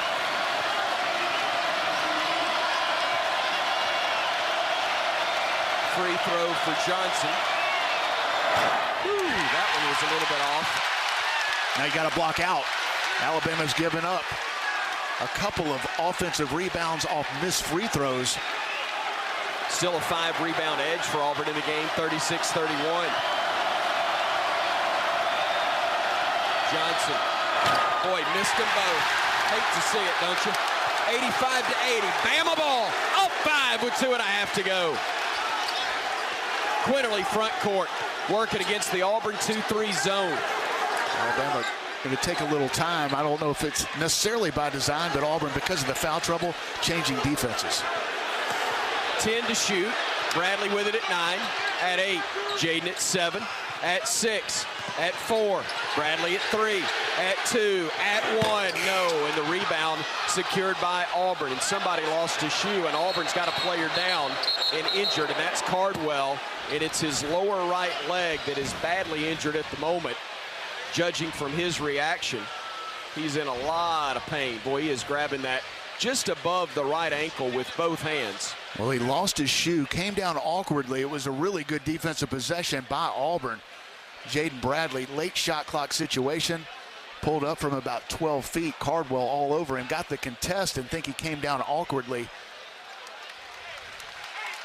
Cardwell limping towards the Auburn bench. Tigers starting to get shorthanded. Not that we're going to have any sympathy for them, especially given the questionable ejection of Bediako and Griffin. And Auburn has played so well despite who they, regardless of who they put out there. Trey Donaldson falls into that category. He checks in. Yeah, and Auburn's going to go small here, and that's by necessity, which doesn't necessarily hurt you on the offensive end, but it could defensively. See if Bruce Pearl goes defense for offense substitutions, and Alabama stays with their more traditional lineup. They've gone smaller because of the ejection of Charles Bediako, but still Brandon Miller at the power forward, Noah Clowney, a couple of guys on the interior with this lineup that are versatile defenders, and they're going to go against 5 Auburn guards. So the inbounds will come from Donaldson as Bama tries to win the outright SEC title. 2 minutes to go. Bama up 85-80. Johnson trying to work against Quitterly. A step back, fall away 3, and he knocked down another one. Man, has he been good. 21 for KD Johnson, and it's a 2-point game with 1:44 to go. Right side Miller, try to answer. Off the glass after it hit off the rim, and Auburn rebounds it, and the Tigers will come the other way. Johnson on the drive downhill. Leader blocked by Miller. Run down by Sears. And Bama takes it away. Up by 2 with 1:25 to go. What a play defensively. I think it was Brandon Miller on the block. He's not shot the ball well, but he's made some huge plays on the defensive end. 3 blocked shots. Great effort. Both ends. Bradley giving it to Brandon. Surveying the floor at 8 on the shot clock. It's 7. 1:04 to go in the game. Shot clock at 3. Miller at 2. At 1. Fall away. No good. Rebound weak side. Sears. He'll spin. He'll shoot. He'll miss. Rebounded by Bama. And Bradley gets fouled. And with 52 seconds to go, Alabama will go back to the free throw line to shoot a pair. Talked about Auburn getting on the offensive glass. A couple of huge offensive rebounds by the Alabama point guards. It was Mark Sears who caught it, went up, not able to convert, and the other point guard on the floor. Alabama's got 3 point guards on the floor, actually, if you count JQ. But Jaden Bradley, he'll go to the line for 2 big second and third chance opportunity here on the offensive end for Alabama. Jaden Bradley, who in this game has made his only free throw attempt. 3 points, the and 1, and we got a timeout called after I think the ball was thrown to Jaden Bradley.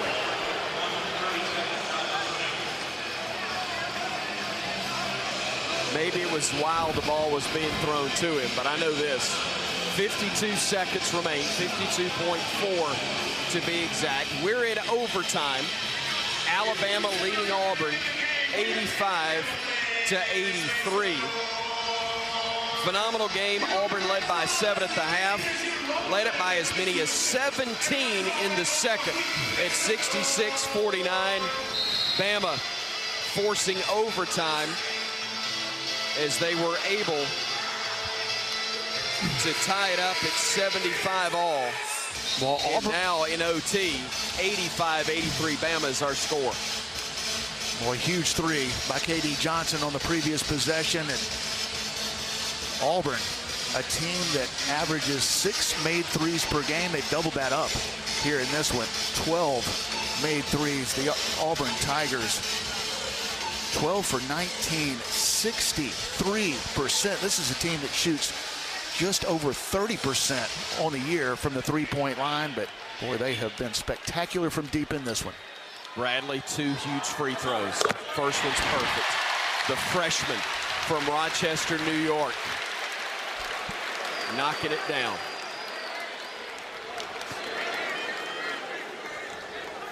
Came to Bama from IMG Academy, a McDonald's All-American. Huge. We got fries with that on that one. Made them both, and it's 87-83 with 48 seconds remaining. Auburn basketball down 4. Green playing off the screen, pivots, needs help, gives it off to Bourbon. Bourbon on the drive, got away with a push-off, missed the leaner, rebounded by Auburn. Moore lays it up and in for 2. Boy, that was a push-off they missed by Berman. 2-point game with 34 seconds to go. 5-second differential, shot clock and game clock. Miller being guarded by a double team, gives it off to Bradley. Get it back. 18 to shoot. Bradley on the drive, got fouled. And going back to the line will be Jaden Bradley with 22.4 to go, and Alabama leading 87-85. Bradley hit 2 big free throws, but probably should have given it back to Brandon Miller, the number 2 free throw shooter in the SEC, as Auburn in a situation where they had to foul not enough time between shot clock and game clock. Bradley back at the line for 2. First one up coming. In and out, no good. Rattled out with 22.4 to go.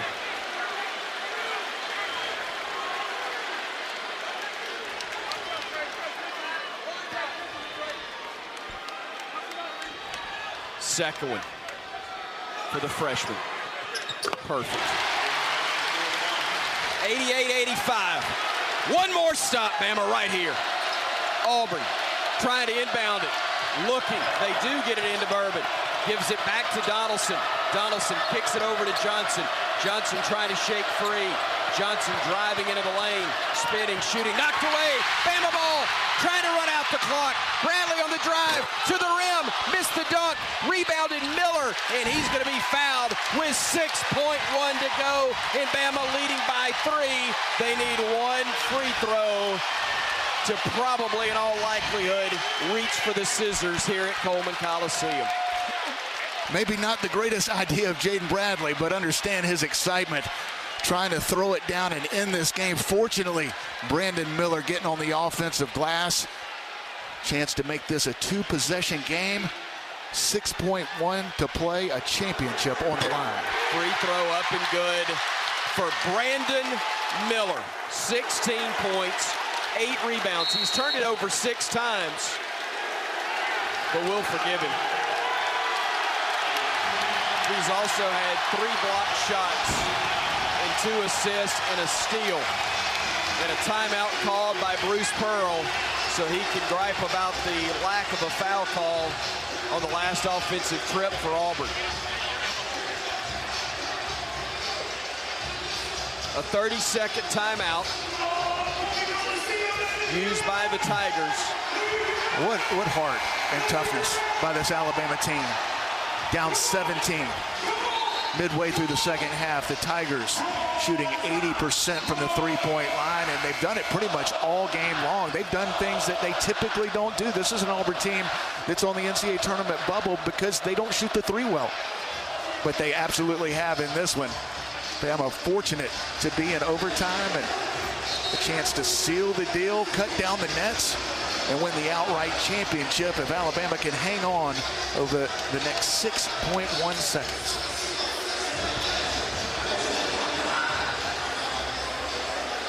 Brandon Miller trying to make this a 5-point lead. Auburn's played their backsides off. A heck of a game. Led us almost all night. Bama clawed from 17 back in the second half to force OT. And they lead it by 4. Brandon Miller trying to get it to 5 if he can record his 17th point of the night. Only 6 seconds remain. Just make Auburn use some time. Keep them in front, turn them, don't foul, stop the clock, let them get points that way. Free throw upcoming, free throw perfect, which is what Bama's trying to be in SEC play here at home. Inbounds pass goes to Johnson. He'll run front court at 3, at 2, at 1. He'll let it fly at the buzzer. It's short, and play the song for the champions of the Southeastern Conference.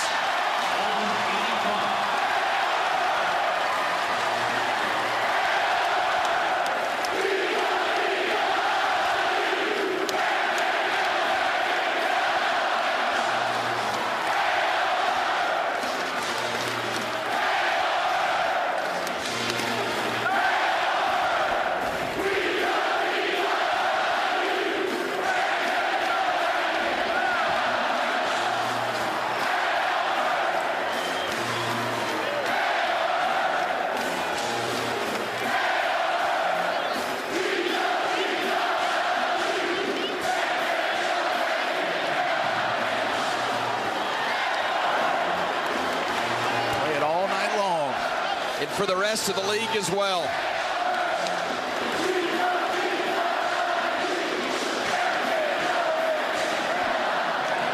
(16-1). You could suit up me and Stipe on Saturday in College Station. It wouldn't matter. Alabama would still be undisputed and untied SEC champions. It's Bama's crown. 26-4, 16-1 in the league with one more in conference play to go. We'll try to gig them down there, but we got them tonight in Tuscaloosa. And what a beautiful sight as they pass out the championship T-shirts and hats. And if you're in Coleman Coliseum, don't go anywhere. They're breaking out the scissors, about to celebrate this outright SEC championship. The second time in 3 years. This time, you get to cut them down at home, win it outright over the Auburn Tigers. A great night for Alabama, coming back from 17 down. And Alabama, the outright SEC champions once again. Isn't it amazing? So much conversation in college sports about NIL. And those guys are smiling uncontrollably because they've been handed a T-shirt that says you're SEC champions. What an effort. Incredible. Did not think we would be here when you're down 17 and your opponent's rolling. Didn't seem to be Alabama's night, but we talked about this team with the pace of play. If they could put stops together, you've got the offensive firepower. You know that. This team's capable of getting stops, one of the best defensive teams in the country, but Auburn, they were on fire. They were knocking down threes, made twice as many threes as they normally do. But Alabama able to battle and fight and dig down and show toughness and grit and get the win. And what a night for the Crimson Tide. Alabama basketball. I'm not sure anybody's leaving.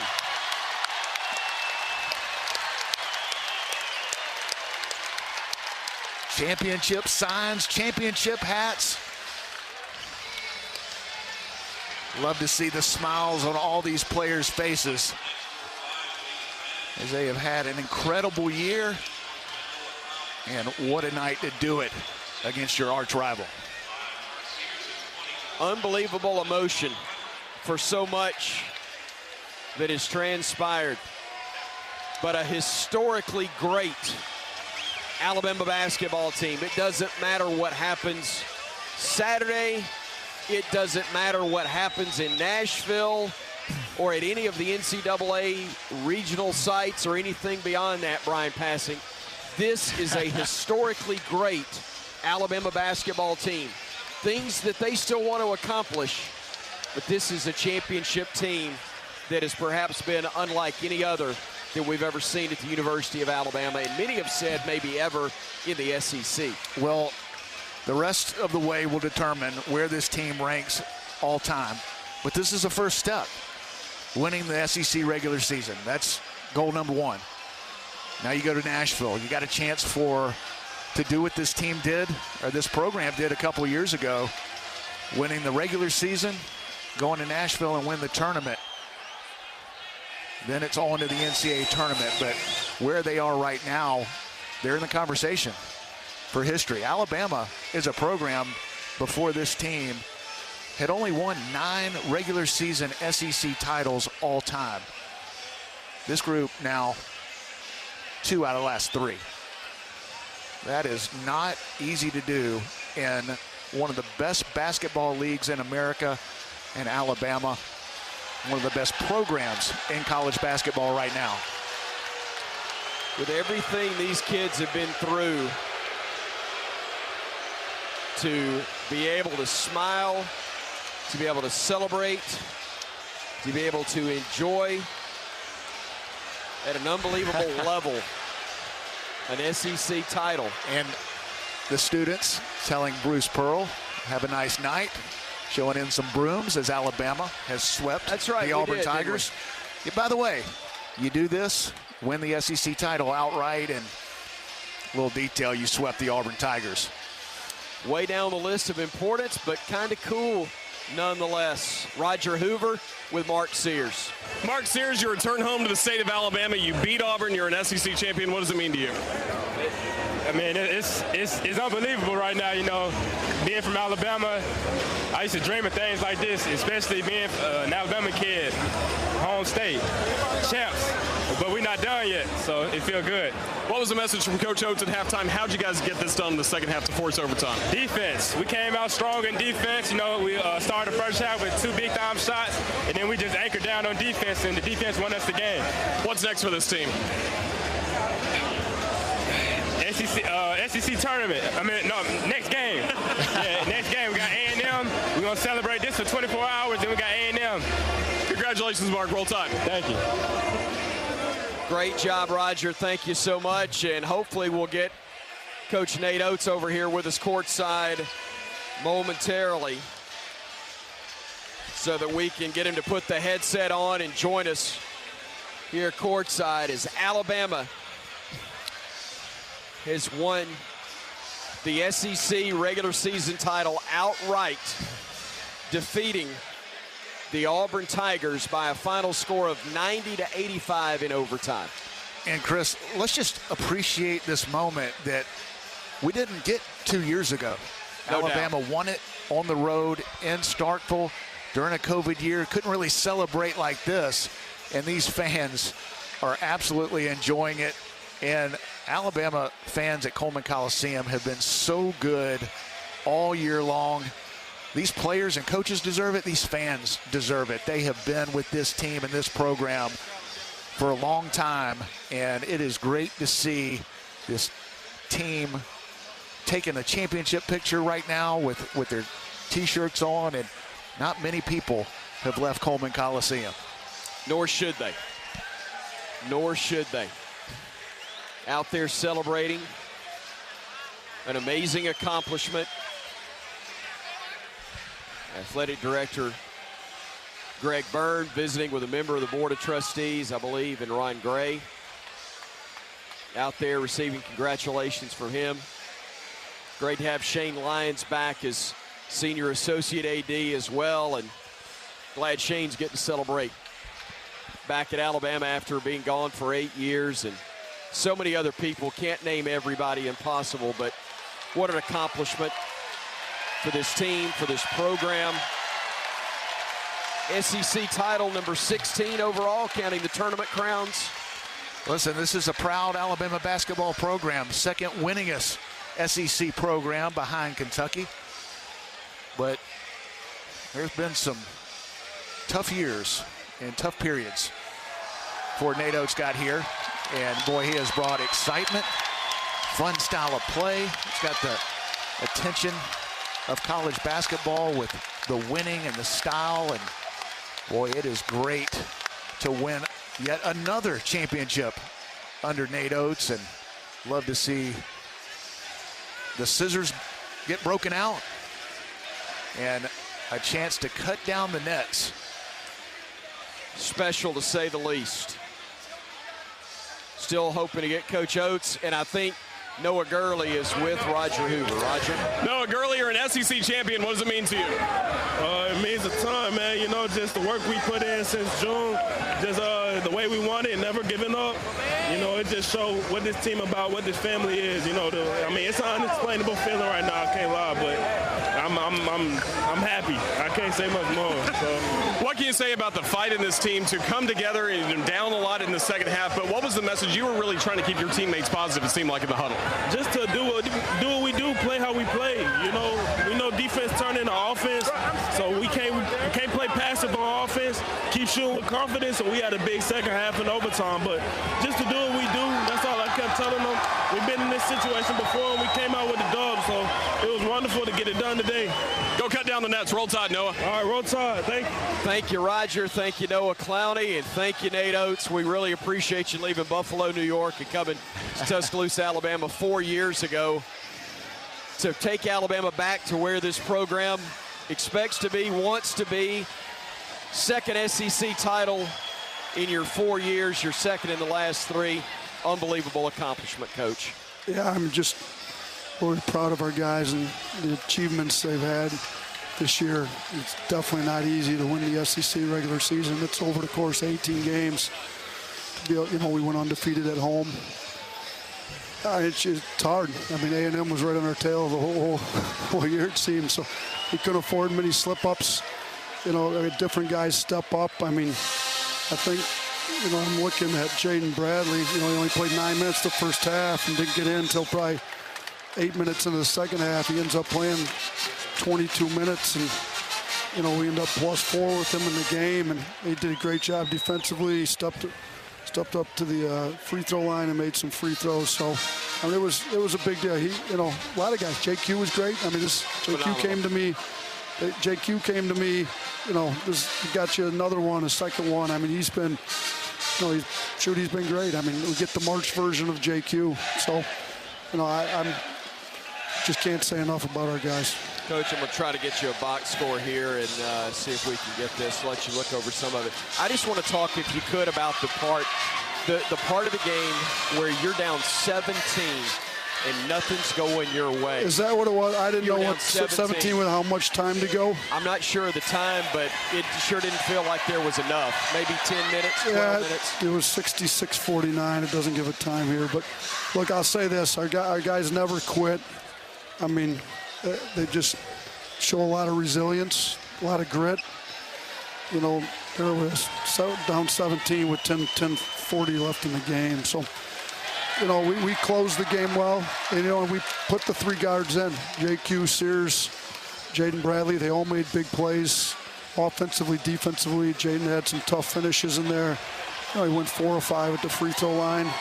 You know, I mean, he didn't necessarily shoot it great tonight, but he made some big plays. And so, I mean, everybody that played contributed, and to be able to do it, you know, without some guys that are used to playing heavy minutes, able to play heavy minutes tonight, just proud of the achievement our guys had. Remember your ring size? We got it up there somewhere. Go celebrate with you. Appreciate Congratulations. So Thanks, happy guys. for you. Appreciate it. Coach Nate Oates. Roll Tide. Roll Tide indeed. Alabama, Southeastern Conference champions, as Roger Hoover has got the guy that I think was the MVP, Javon Quinterly. Go ahead, Roger. Well, we're live with Javon Quinterly on the floor. Congratulations, you're an SEC champion once again. What did it mean to you to get it done tonight against Auburn? No, it means everything. When these young guys came in here, they said they wanted to win. You know, I would walk around the locker room with mine, just to try to motivate the young guys. So, you know, we spoke it into existence most definitely, and you know, it feels great. Looking back at your play tonight, what are you most proud of? Just the resilience and just staying confident in myself. Absolutely. And for you, you're an SEC champion once again. You got to do this a couple years ago. What does it mean to you to do this now? Oh no, this is a lot. Just having a crowd to be here and be present, you know, it's a different feeling, and it's special. So, I'm not saying that 2021 group wasn't special, but you know, this feels really good. After you beat LSU in the SEC tournament 2 years ago, you said the job's not done yet and not finished. I imagine you feel the same about this group. I definitely feel the same about this group. You know, it's March now, and you know, it's time to really bring it every game. How much has Alabama meant to you? It's meant a lot, man. This is my second home, and you know, I'm always come back here even when I leave, and you know, I love this place. You're an SEC champion again. Congratulations, JQ. Roll Tide. Appreciate you. Appreciate you, JQ. Because without you, we're not enjoying this anywhere near at the level we are right now. Roger Hoover will maybe grab another player or two before he comes over and takes over the headset. But while we got an opportunity, why don't we pause 10 seconds for station identification. It's the home of the SEC men's basketball champions, Crimson Tide Sports Network.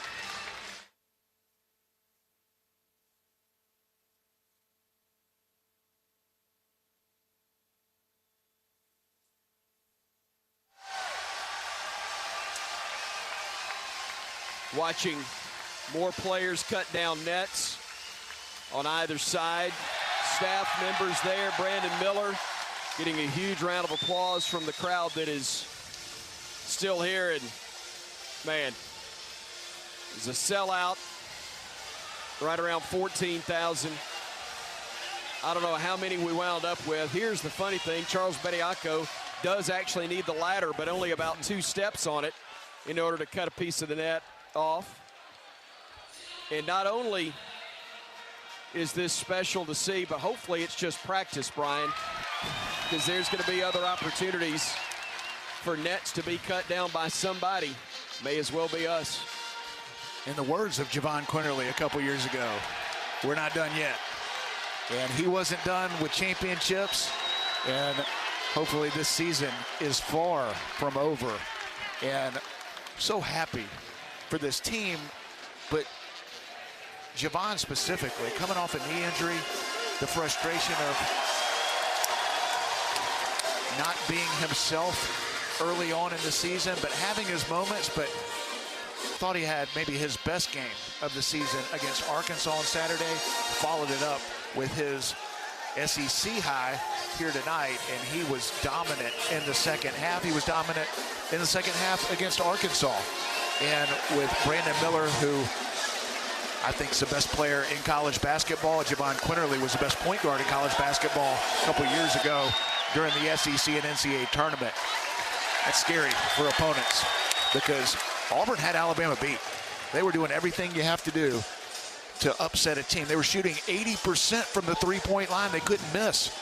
But this Alabama team showed so much toughness in getting stops, not giving up, and battling back in this game and ultimately ripping out the Tigers' hearts and winning the SEC outright title.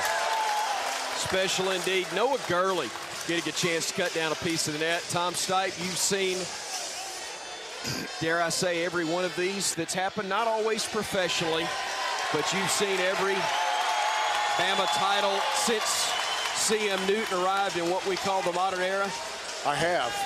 And the thing that strikes me here, Chris, 2 years ago, we were doing this in an empty building.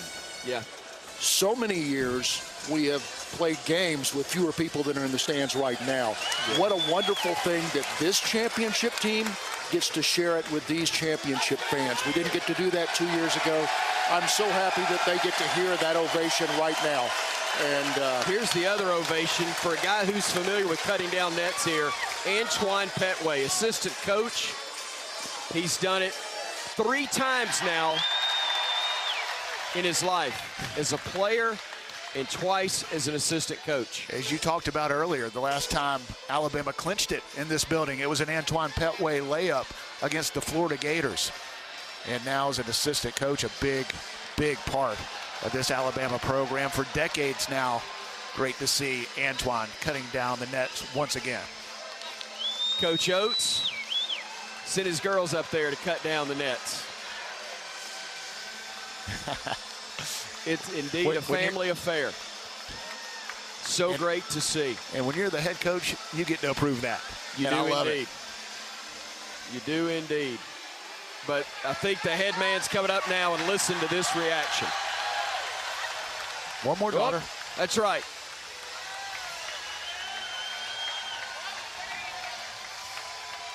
Coach Oates there with his youngest daughter, about to cut down the last strand off the net, and Coach has got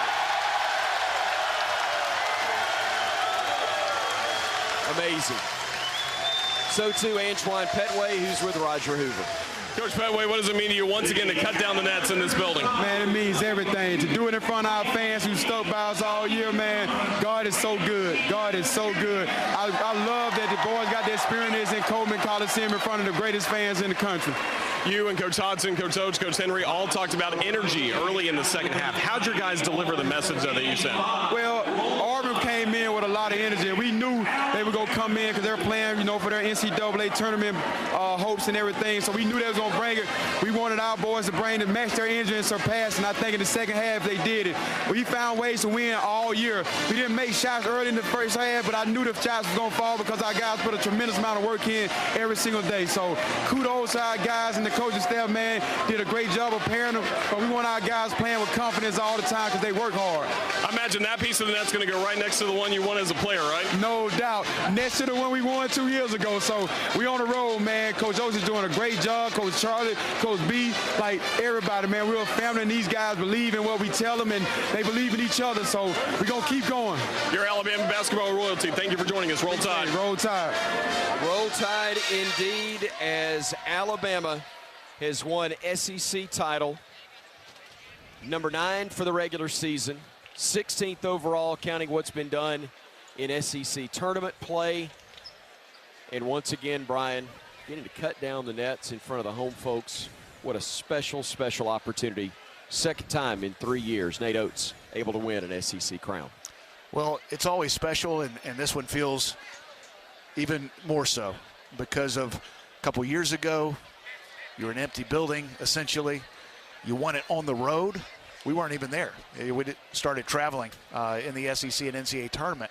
So you come back, and Alabama cut down the nets when they got back, but they didn't clinch it that night. They clinched it the week earlier. But to do it in this fashion, down 17 on a night that it was just going the way of the Auburn Tigers, to their credit, they were shooting 80% from three. There was a point they were 9 for 11 from three. I've watched Auburn all year long. They didn't go 9 for 11 in warm-ups with nobody in the gym, with nobody guarding them. But they did here, to their credit. They had a lot on the line. They're trying to get in the NCAA tournament. They're very much on the NCAA tournament bubble. So they played like it. Alabama showed toughness of a championship team to be able to weather the storm of a smoking hot opponent and get stops, get going.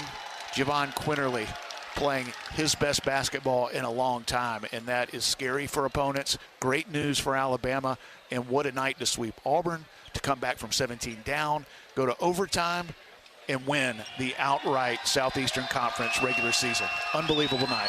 Speaking of smoking hot, my wife's here, and I'm going to go hug her. I'm leaving the postgame for you and Roger and Tom. Roll Tide, everybody. Congratulations to your SEC champions, 90-85. The Tide is a winner.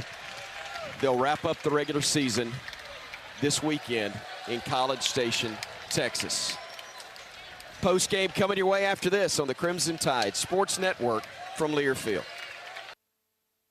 Finding that missing shin guard, remembering whether it's a home or away game, getting the right kid to the right playing field on the right day. Why are simple things sometimes so complicated? Thankfully, with auto owners, insurance doesn't have to be one of them. We work with independent agents who keep insurance simple so you can worry about more important things, like not being that fan. Oh, come on, ref. That's simple human sense. Visit AutoOwners.com to find a local agent today.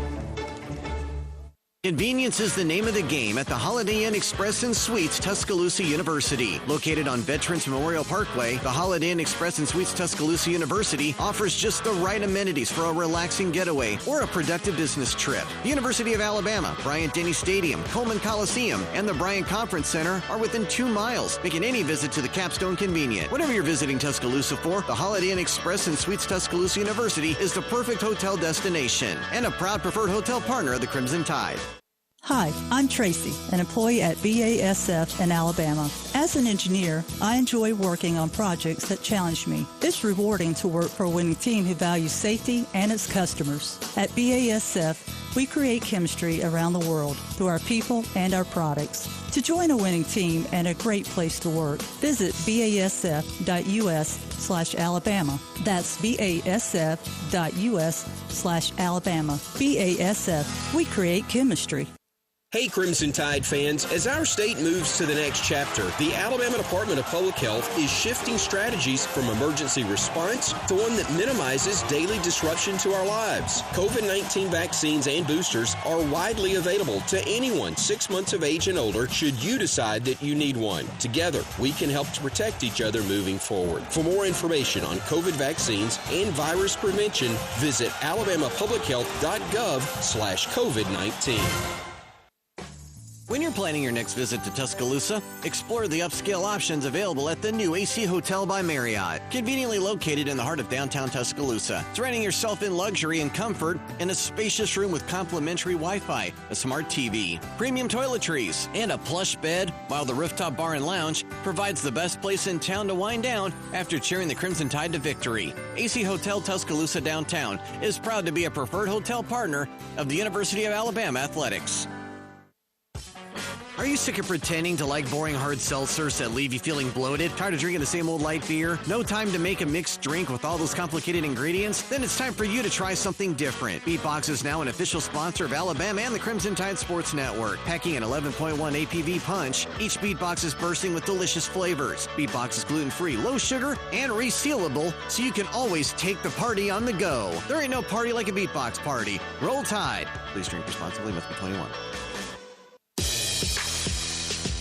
Welcome to the Regions postgame show on the Crimson Tide Sports Network from Learfield. Get your University of Alabama Regions Visa debit card. Visit regions.com/GoBama to order yours today. Free throw upcoming. Free throw perfect, which is what Bama's trying to be in SEC play here at home. Inbounds pass goes to Johnson. He'll run front court at 3, at 2, at 1. He'll let it fly at the buzzer. It's short, and play the song for the champions of the Southeastern Conference. So great to hear. Still so much energy inside Coleman Coliseum as Alabama celebrates the 2023 SEC Regular Season Championship. Glad to welcome you to the Regions postgame show. This is Roger Hoover alongside Bryan Passink, and if you want the most convenient way to pay in T-Town, get the University of Alabama Regions Visa debit card. Visit regions.com/GoBama to order yours today as the Crimson Tide pick up the championship by winning 90-85 over the Auburn Tigers here at Coleman Coliseum. And Bryan Passink, I can't remember the last time you and I were so excited. We were both standing up as this postgame show started. I know you just sat down, but I mean, the energy is still in this building for what Alabama did. Well, it's a storybook night. I mean, for Alabama to win the outright SEC championship against your rivals, sweep them in the process, and come back from 17 down to win it in overtime, it just doesn't get any better than that. Now, would I have preferred a 30-point victory and been able to relax? Predicted? Yes. Well, this was more exciting, and this is we'll be able to enjoy this later. Now, right now, I've got more gray hair, my blood pressure's high, but I loved it. And Alabama is SEC regular season champs for the second time in 3 years. And this is a really good basketball league, one of the best in the country. It wasn't easy. It wasn't obviously easy tonight against a hot shooting Auburn team. But to do it in this way against this team, just a really special night that we'll never forget. Certainly won't. The final stats delivered by Assurance Financial in less time than halftime. You can apply for a mortgage at AssuranceMortgage.com. Crimson Tide win by 5 as Alabama was trailing 40-33 at halftime. Outscored the Tigers 42-35 in the second half to force overtime. And then we saw the Crimson Tide outscore Auburn 15-10 in the overtime period as Alabama shot 44% from the floor. Made more three-pointers tonight, 8 of 31. And again, started to get some really critical stops when Alabama had to have them with the large lead that Auburn had. Well, you were reporting from the bench all second half long, and the message remained the same, and that was get stops, get stops. Easier said than done when your opponent's shooting 80%. At one point, 9 for 11 from the three-point line. Auburn averages 6 made threes a game. They made 12 in this one, and they really didn't slow down. They end up shooting almost 70% from the three-point line, and Alabama gets the victory. Do you know how hard it is to beat a team that's shooting 80% from the three-point line? I do. And I saw it. I mean, it's not easy. It's not easy. This doesn't happen unless you're really good. And it's a lot like Saturday, but in a different way. It's hard to win games when you can't make a shot. Alabama couldn't make a shot against Arkansas and beat a good Arkansas team. It's hard to win when your opponent can't miss unless you're really good. And Alabama's really good, and that's why they cut down the nets tonight. We saw the Crimson Tide pick up a 5-point victory in overtime against Auburn, controlling the boards presented by Cook's Pest Control, and Centricon, the unbeatable combination for termite protection. We saw Auburn just claim the rebounding title 39-38, but you look at the rebounds later in this ball game, especially in overtime. Alabama out-rebounded Auburn 9-3 in overtime, so that was certainly good to see for the Crimson Tide in this game today. A 5-point victory against Auburn in overtime, and with the win, Alabama clinches the 2023 SEC regular season championship championship in men's basketball. Still more to talk about on the Regions postgame show as we celebrate a championship in Tuscaloosa. This is the Crimson Tide Sports Network from Learfield. If you're looking for the best selection in Crimson Tide apparel, look no further than the Soup Store. The Soup Store is every Bama fan's ultimate destination for the hottest gear and accessories, with 3 great locations around campus to serve you: in Tuscaloosa on campus at the Ferguson Center, on the Strip in front of Bryant-Denny Stadium, and on Bryan Drive. If you can't get to Tuscaloosa, shop the Soup Store online at soupstore.ua.edu. The Soup Store is a proud partner of Alabama Athletics. Here at Payless Drugs, we continue to be just what the doctor ordered. We know getting the medicine you need is especially important during these unique times. And for your safety and convenience, we offer a drive-through at every location. Plus, we have prescription delivery and contactless pickup at all locations. Now's the time to take care of your immunization needs. Stop by any of our convenient locations today. Just what the doctor ordered. Payless Drugs. We all want our kids to grow up safe and healthy, so we show them how. With honest conversations that let them know what we expect. That's especially important when it comes to alcohol and other drugs. And when it comes to pain medications, opioids, they need to know that they should never be shared with friends or family.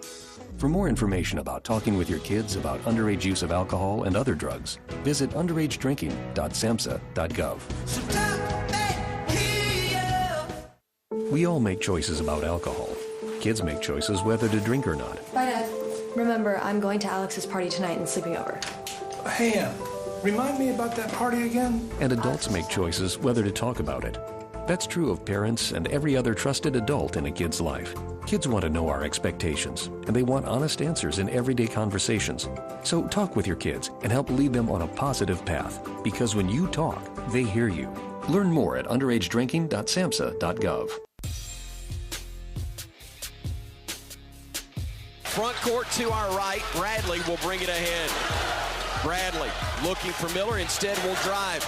Gets to the rim. No, hands it off. Clowney the dunk, and Alabama takes the lead. The first trip down the floor in OT.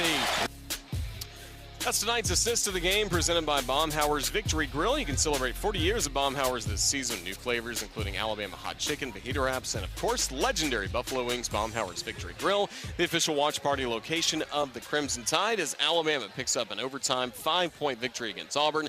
90-85 is the final score here in Tuscaloosa. Let's take a look at the turning point of the game. It's presented by Payless Drugs. Payless Drugs is your locally owned family pharmacy with 4 locations in the Birmingham area. Payless can handle your prescriptions, over-the-counter solutions, and home delivery. Visit mynewpharmacy.com to pay less. And Brian, a lot we can point to. Where do you go for the turning point of this ball game? Well, we got them right where we wanted to. We were down 17, and we set them up, and we started getting stops.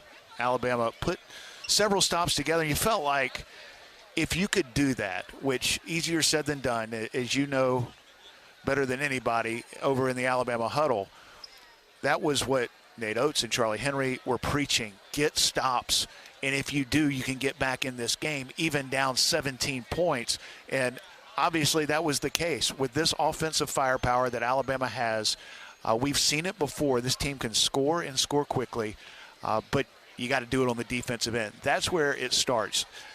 This team is a high-powered offense, and most of it is because they're not taking the ball out of the net. They're getting out and running, creating offensive opportunities off their defense, and throughout most of the night, Auburn was too good offensively. They were making too many shots, and Alabama could not get things going off of their defense. Finally, it started. The crowd was incredible. Got into this game. You couldn't hear anything. You could feel the momentum shift. After it was like maybe a 5-6-0 run. It wasn't much. Auburn still was up 12, 13 points, but you felt like the game was changing. The crowd a big part of it, but it was because Alabama was making it much more difficult on a hot-shooting Auburn team. And once the momentum started, it was a beautiful thing to watch. And so happy to see Javon Quinterly playing the way he has over the last couple of games. It wasn't a vintage Brandon Miller game, but it was a toughness game. I mean, he was making plays. I think he had 3 blocks in the game. He wasn't shooting the ball well, but he was doing things that help you win.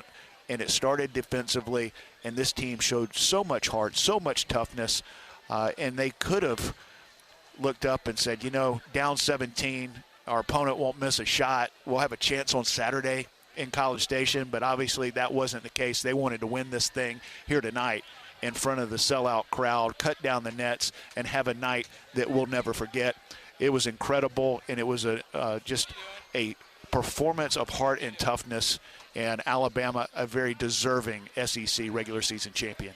Can't say any better than that. Bryan Passink, Roll Tide. Have fun coming up in College Station this weekend, and SEC champions, once again, it's nice to say. Boy, it sounds so sweet. Second time in 3 years, and we will continue to quote Javon Quinterly. Not done yet.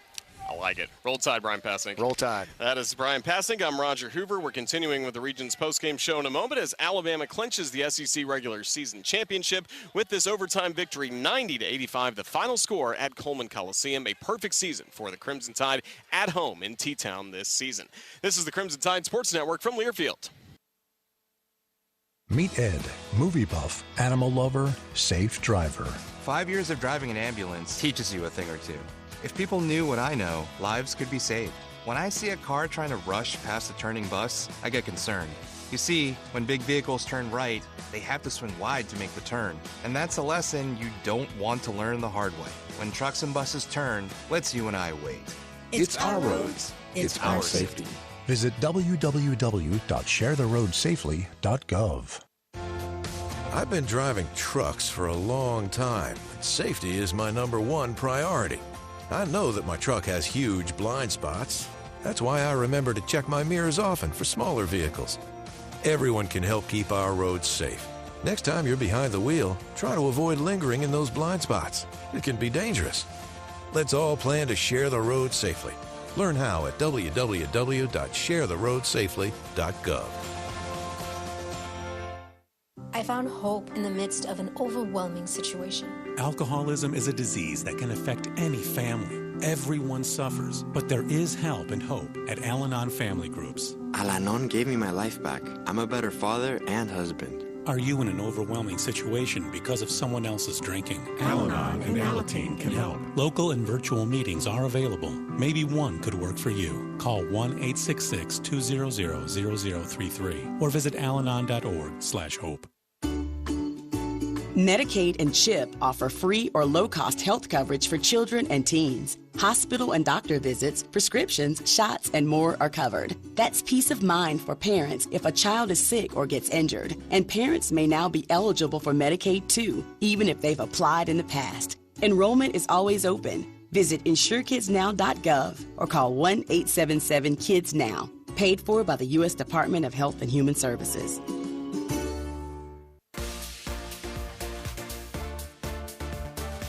Calling for a screen, takes it left side.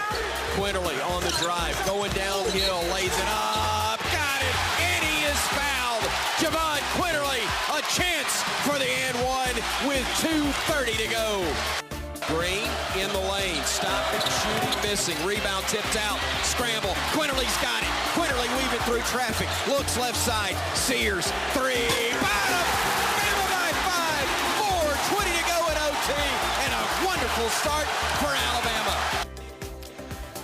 Really was for the Crimson Tide. Those refreshing Bama highlights presented by Yellowhammer Brewing Company, brewed locally in Alabama and served to fans across the Southeast, starting with Javon Quinterly. He's our Texaco star of the game.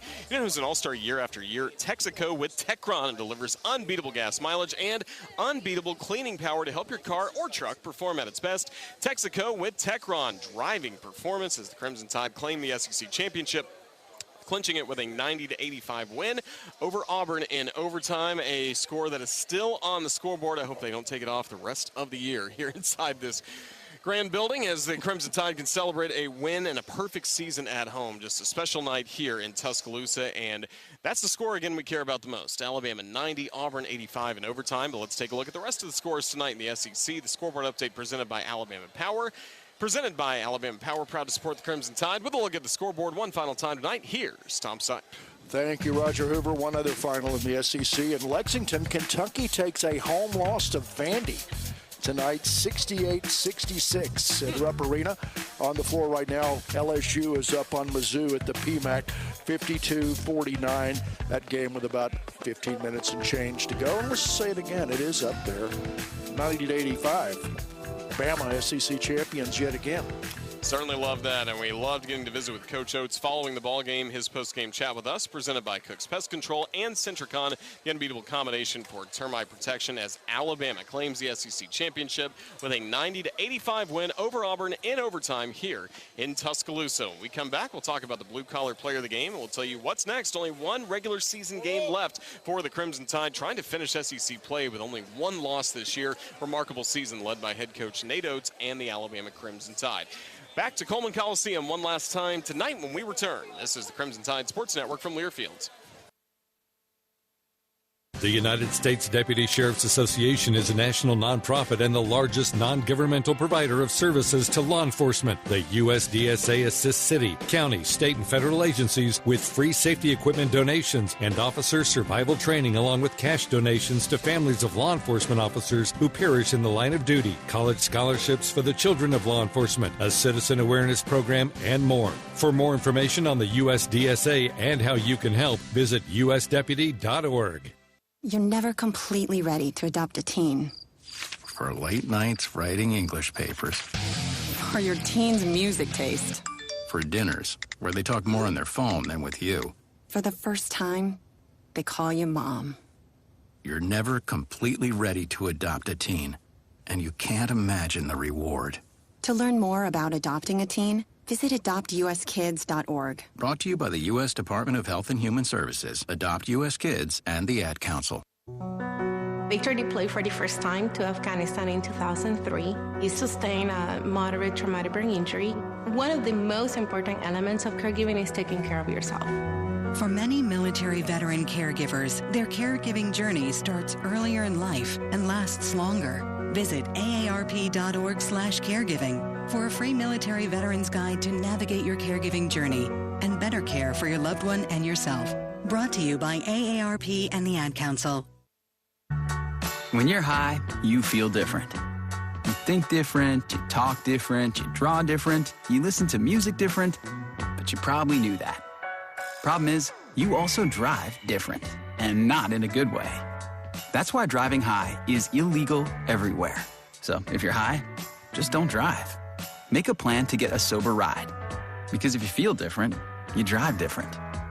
Brought to you by NHTSA and the Ad Council.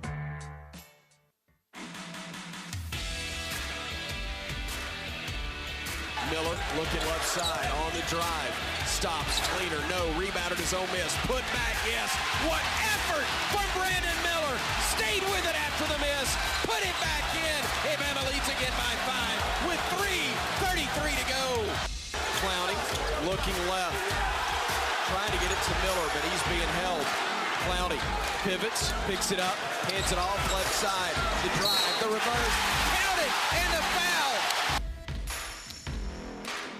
Big game for Noah Clowney and the Alabama Crimson Tide. We'll name him tonight's blue-collar player of the game. That's presented by Maccabee Construction. Build better, be better, learn more. MaccabeeInc.com. That's MacAbeeinc.com. Of course, he had 17 points, 8 rebounds. Great performance all around for the Crimson Tide in this 5-point victory against Auburn here in Tuscaloosa. What's on tap next for Bama is presented by Bud Light. Bud Light, a proud sponsor of Alabama Athletics. Roll Tide with Bud Light. And only one SEC regular season game is left. That's coming up on Saturday in Bryan College Station as Alabama takes on the Texas A&M Aggies. Tip-off set for 11 a.m. Our radio coverage will start at 10 o'clock across the network. You can listen to Chris along with Tom and Bryan for all the coverage from down in Texas to close out the regular season, as Alabama has already clinched the SEC regular season championship here in 2023 with this 5-point victory against Auburn in overtime. That does it for the Regions postgame show. Get your University of Alabama Regions Visa debit card. Visit regions.com/GoBama to order yours today. The Vice President and General Manager of the Crimson Tide Sports Network is Jim Carabin. The producer and on-site engineer of our Alabama basketball broadcast is Tom Stipe. Studio engineering by Jerry Kelly, as well as our video stream produced by Ethan Carabin and all of our CTSN social media outlets. I imagine a lot of views on our courtside cam here today at Coleman Coliseum. For Chris Stewart, Bryan Passink, and Tom Stipe, I'm Roger Hoover saying thank you for listening to Alabama Basketball, the 2023 SEC regular season champions. Once again, the final score from Tuscaloosa in overtime, Alabama 90, Auburn 85. Good night and roll Tide. This has been the Regions Postgame Show